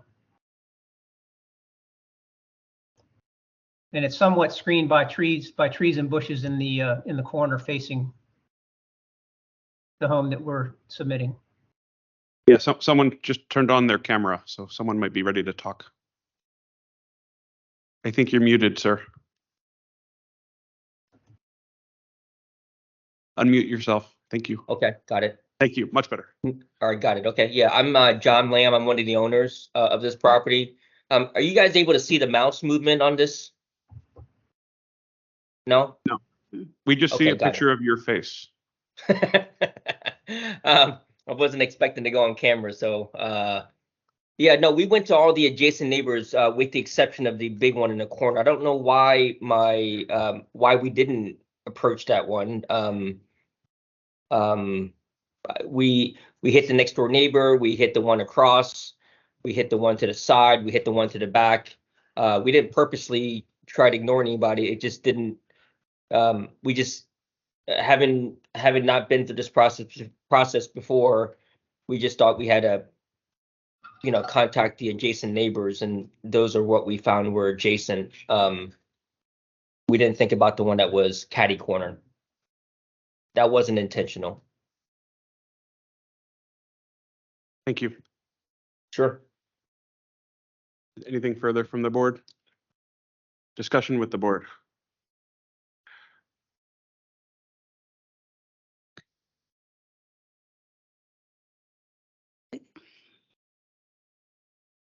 For whatever it's worth, I'm in support of the application. Thank you. You speak into the mic. I did speak into the mic. For whatever it's worth, I'm in support of the application. I'll make a motion. Ms. Freshman. I move Board of Zoning Appeals approve the attached proposed resolution granting use permit V-11835-23-UP1 subject to the conditions listed. I'll second. A motion made by Ms. Freshman and seconded by Ms. Malice. Is there any further discussion? Hearing none. Ms. Malice. Oh, sorry, Ms. Malice. I just want to, I think the advertisement is a little hard to follow with the new building thing, but the plans clearly show what the dimensions are. I think it could have been advertised a little bit clearer. New building is, so anyway. But I vote aye. Ms. Malice, aye. Ms. Freshman. Ms. Clark. Aye. Ms. Arthurs. Aye. Chair votes aye. The motion to grant the application passes 5-0. This concludes the matter. Good luck with your project. Mr. Bowen, call the next case, please. Yes, Mr. Kaplan. The next case is case number V-11836-23-UP-2. This is a use permit request by Robert Bowman and Dina Esposito, the owners, to permit a street setback of 18.6 feet to the wall and portico, 17.6 feet to the eave, instead of 25 feet to the wall and portico, 21 feet to the eave as required from North Quintana Street, and to permit a right side setback of 9.9 feet to the wall instead of 10 feet as required regarding a new one-story front addition previously approved by the BZA to an existing one-family dwelling in the R6 zoning district on the premises known as 1838 North Quintana Street in the Arlington East Falls Church Civic Association. Staff recommends that the board adopt the attached proposed resolution granting the use permit request with conditions. Is there any supplemental material? Do we have any speakers? We have no supplemental material nor any speakers who have signed up to speak on this case. And Mr. Bowen, this is a repeat of an expired approval? That's It is correct. correct. It got approved in December 8th, 2021. And unfortunately, with one of the conditions that they need to get the approved building permit within a year, unfortunately, they didn't get the approved building permit within a year timeframe from that date. By the way, my wife and I are on. I don't know if you were asking if the owners are on. Hold on one second. Are there any questions for staff? Is the applicant with us? Yes, sorry, Robert Bowman, and my wife is also on, Dina Esposito. Sounds okay. Sounds good. So, and unfortunately, my wife's camera is not working, so she's asked me to go ahead and do the speaking. But first of all, thanks to the staff for the initial recommendation for approval and for the BZA's agreeing to it the first time around. And again, thanks to the staff for recommending it again. I will be very brief. I'm speaking to you from Nairobi, Kenya. I'm over here on work, and so it's about 3, coming up on 4 in the morning. So I will just give the highlights of the 2 primary points, which were we lived in the house for 30 years. We'd like to live in the house another 30. The house was built in 1937, so the entranceway is part of the biggest problem. Is the entranceway is very problematic to get through. It's very tight as you move in and out. There's little room to carry things in and out. We'd like to age in place, and any kind of disability or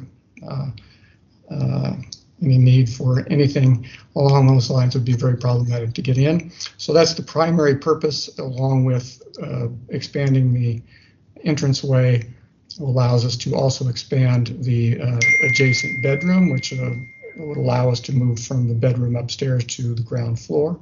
There are another number of other reasons to go along with that are in the application. As I say, I would be brief.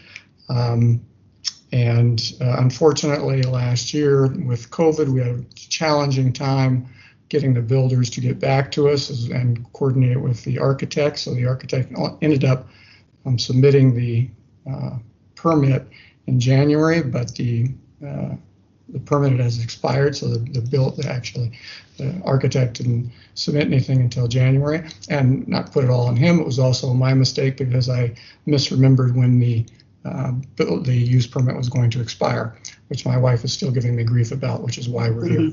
I'm still on it almost 4 in the morning. Any questions of the applicant? Well, there was a time when we extended that period too, where we used to allow 2 or 3 years. Yeah. So there could have been some confusion. With questionable legality, though. I'm prepared to make a motion. I just a quick question for the applicant and then motion. Can you speak to your knowledge of any of your neighbors have moved in since the last approval? No, they're all the same. They're all just wondering why we haven't started the project. Great. And I have to say that's basically, and to your point, I think I had read someplace it was 2 years. So I kept telling my wife, I think we still have time. But yes, the neighbors. We did make that exception during COVID, understanding some of the problems, but then we reverted back to 1 year some time ago. So unfortunately, you fell into that trap. Ms. Freshman. I move Board of Zoning Appeals. Sorry. No, go ahead. Approve the attached proposed resolution, approving use permit V-11836-23-UP1, subject to the conditions listed. I'll second. Motion made by Ms. Freshman, seconded by Ms. Clark. Any further discussion? Hearing none, I will call the roll. Ms. Malice. Aye. Ms. Freshman. Ms. Clark. Aye. Ms. Arthurs. Aye. Chair votes aye. The motion to grant the application passes 5-0. Good luck. Hopefully we Thank get it you. done this time. Definitely. Thank you. Thank you and good night. Bye-bye. Good morning. Mr. Bowen, next case, please. Yes, Mr. Kaplan. The next case is case number V-11837-23-UP-1. This is a use permit request by Rachel DeBaum on behalf of Kate Wetham, the owner, to permit a right side setback of 3.2 feet to the proposed window well instead of 5 feet as required, regarding the installation of a window well in an existing one-family dwelling in the R6 zoning district on the premises known as 313 North Irving Street within the Lion Park Civic Association. Staff recommends that the board adopt the attached proposed resolution granting the use permit request with conditions. Please note that we did receive one piece of supplemental material for this case. It's an email of support from the adjacent neighbor to the north. And we have no speakers that have signed up to speak on this case. Any questions for staff? Is the applicant with us? She is. Hi there. Hi. We are just seeking to replace an existing basement window with an egress window. The basement has been somewhat finished previously, and we're looking to kind of make the next move and officially renovate that basement. And to do so, we'd like to add a bedroom down there and just convert that existing window to an egress window, which we need a bigger well to do. Thank you. Any questions for the applicant? I have one. Ms. Malice. I noticed that you didn't have information from neighbors across the street from you. And I wondered, did you get a letter from us asking about that? So when we first submitted the application, we sent out letters to the perimeter of neighbors. About a week ago, we did get an email from you all asking about the neighbor outreach. And so we followed up with the 3 neighbors that were specifically called out in the email from staff. Okay, and the result?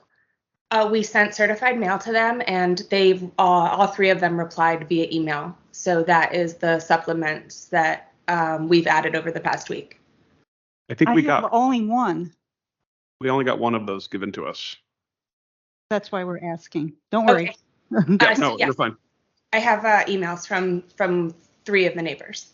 Mr. Bowen, do you show those? I could add to that. I think the email from Patty included the 3 adjacent neighbors, because at the time when Patty sent the email, we hadn't had any of those neighborhood letters online.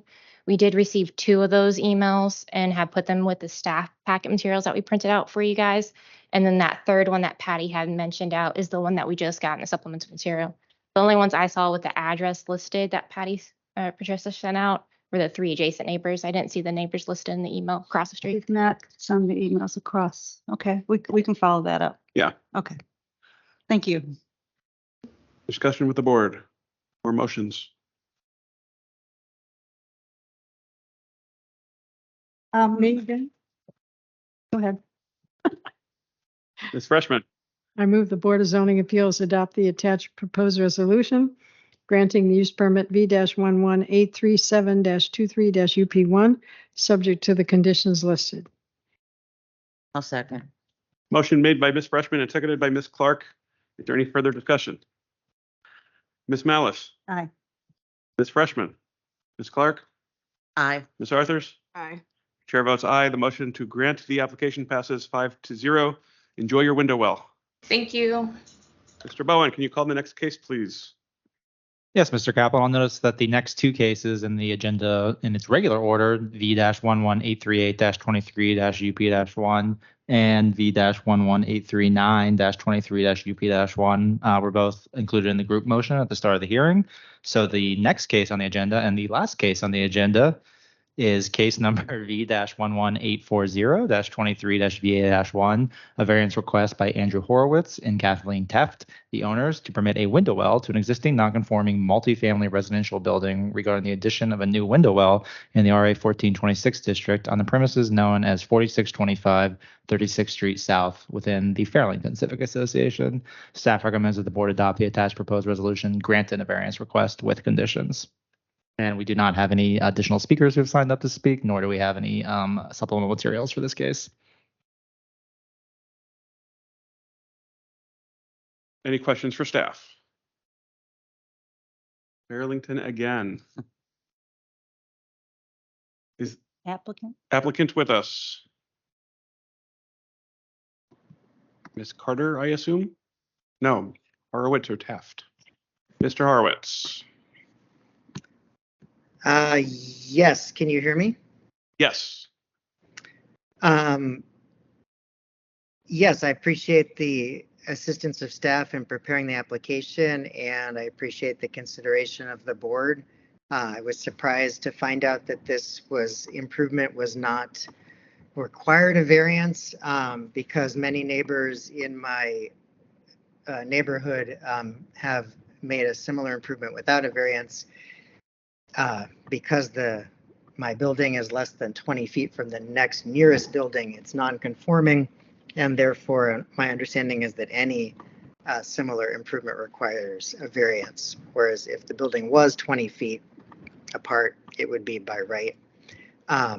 This is a relatively small improvement that we think will increase the comfort and safety of our home, and I'm hopeful that we'll be able to make it. I'm available for questions, but I don't think I had anything else prepared to say beyond that. Thank you. Ms. Malice. So, Mr. Horowitz, are you aware that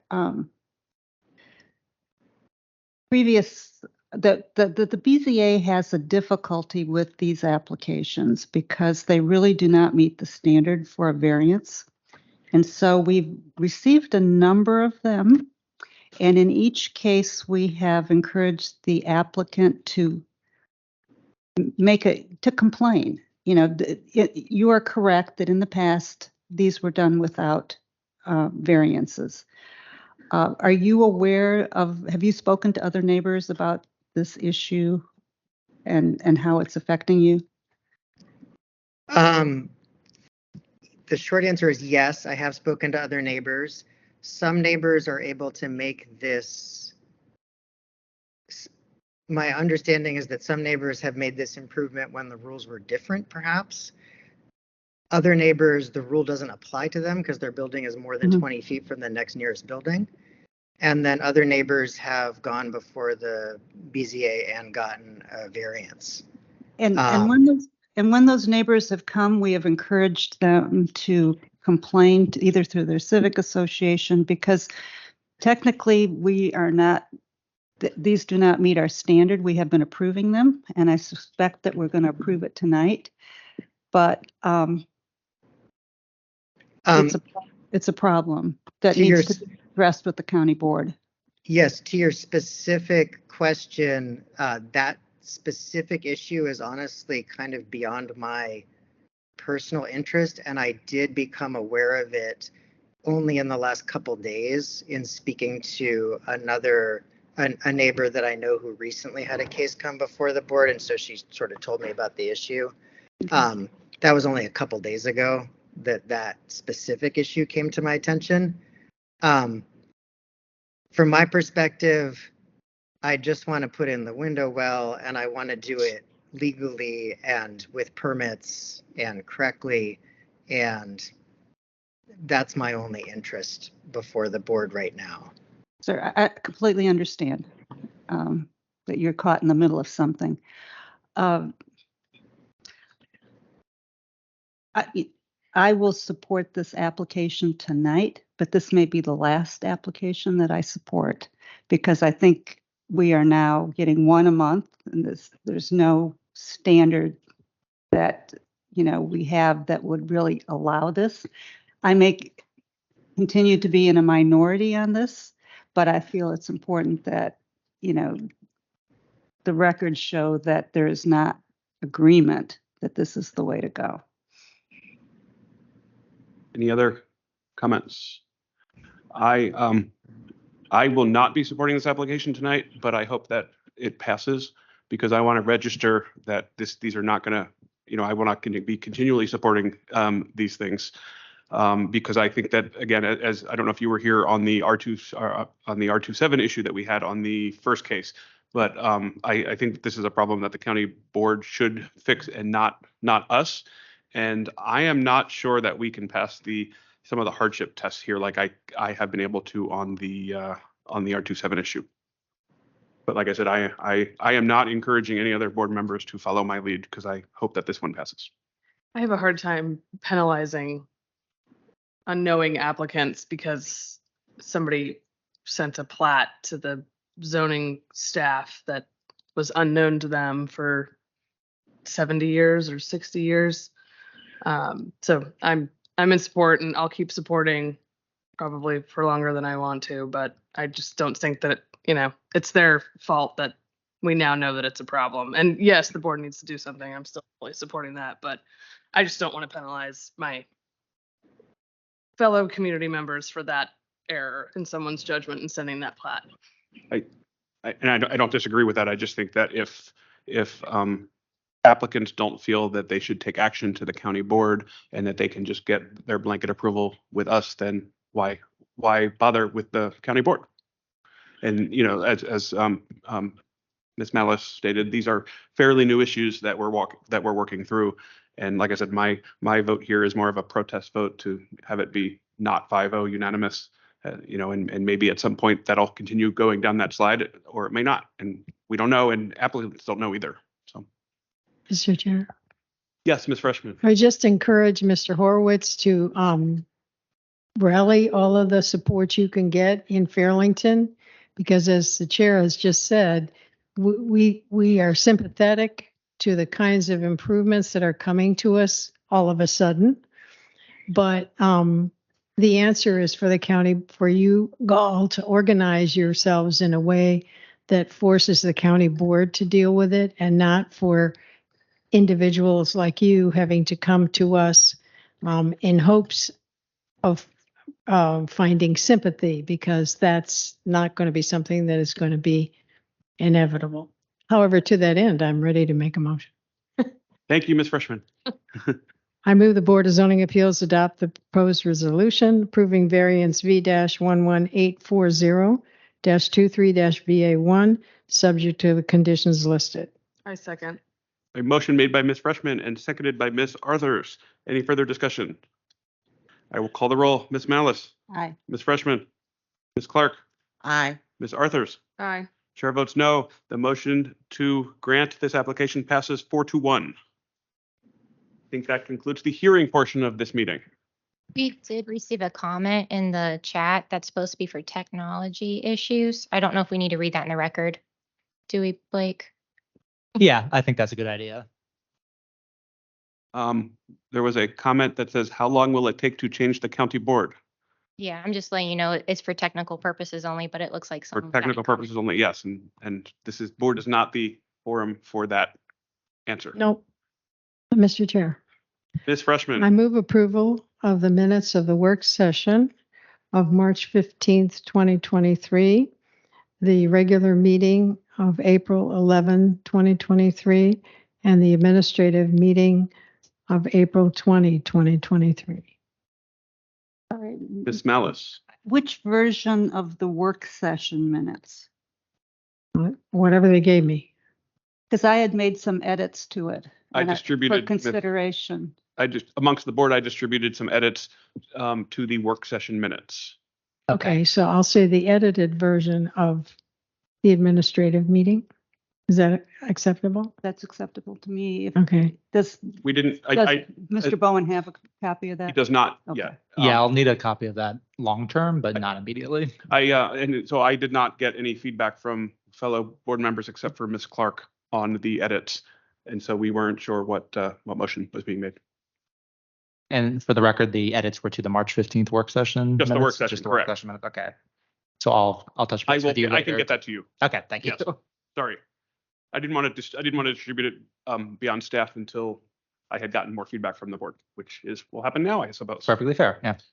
Okay, so I'm sorry, just to clarify, Ms. Freshman, the motion is for the updated version from Ms. Malice for the work session, and then the other two as posted. Is there a second? Second. A motion made by Ms. Freshman and seconded by Ms. Malice for the approval of minutes. Is there any further discussion? Ms. Malice? Aye. Ms. Freshman? Ms. Clark? Aye. Ms. Arthurs? Aye. You, I was at the work session. no, we did all three together. Oh, then Sorry. that doesn't work. I can't Doesn't vote on work. all three of them. You have to do them separately. Ms. Arthurs was not at last month's meeting, so she can't vote Or on the minutes. I wasn't at the other one She either. was at not two. Correct. Motion, So, Yeah, just leave it at 4-0. 4-0. Okay, so are you recused from all three? I guess. Chair votes aye. The motion to grant the minutes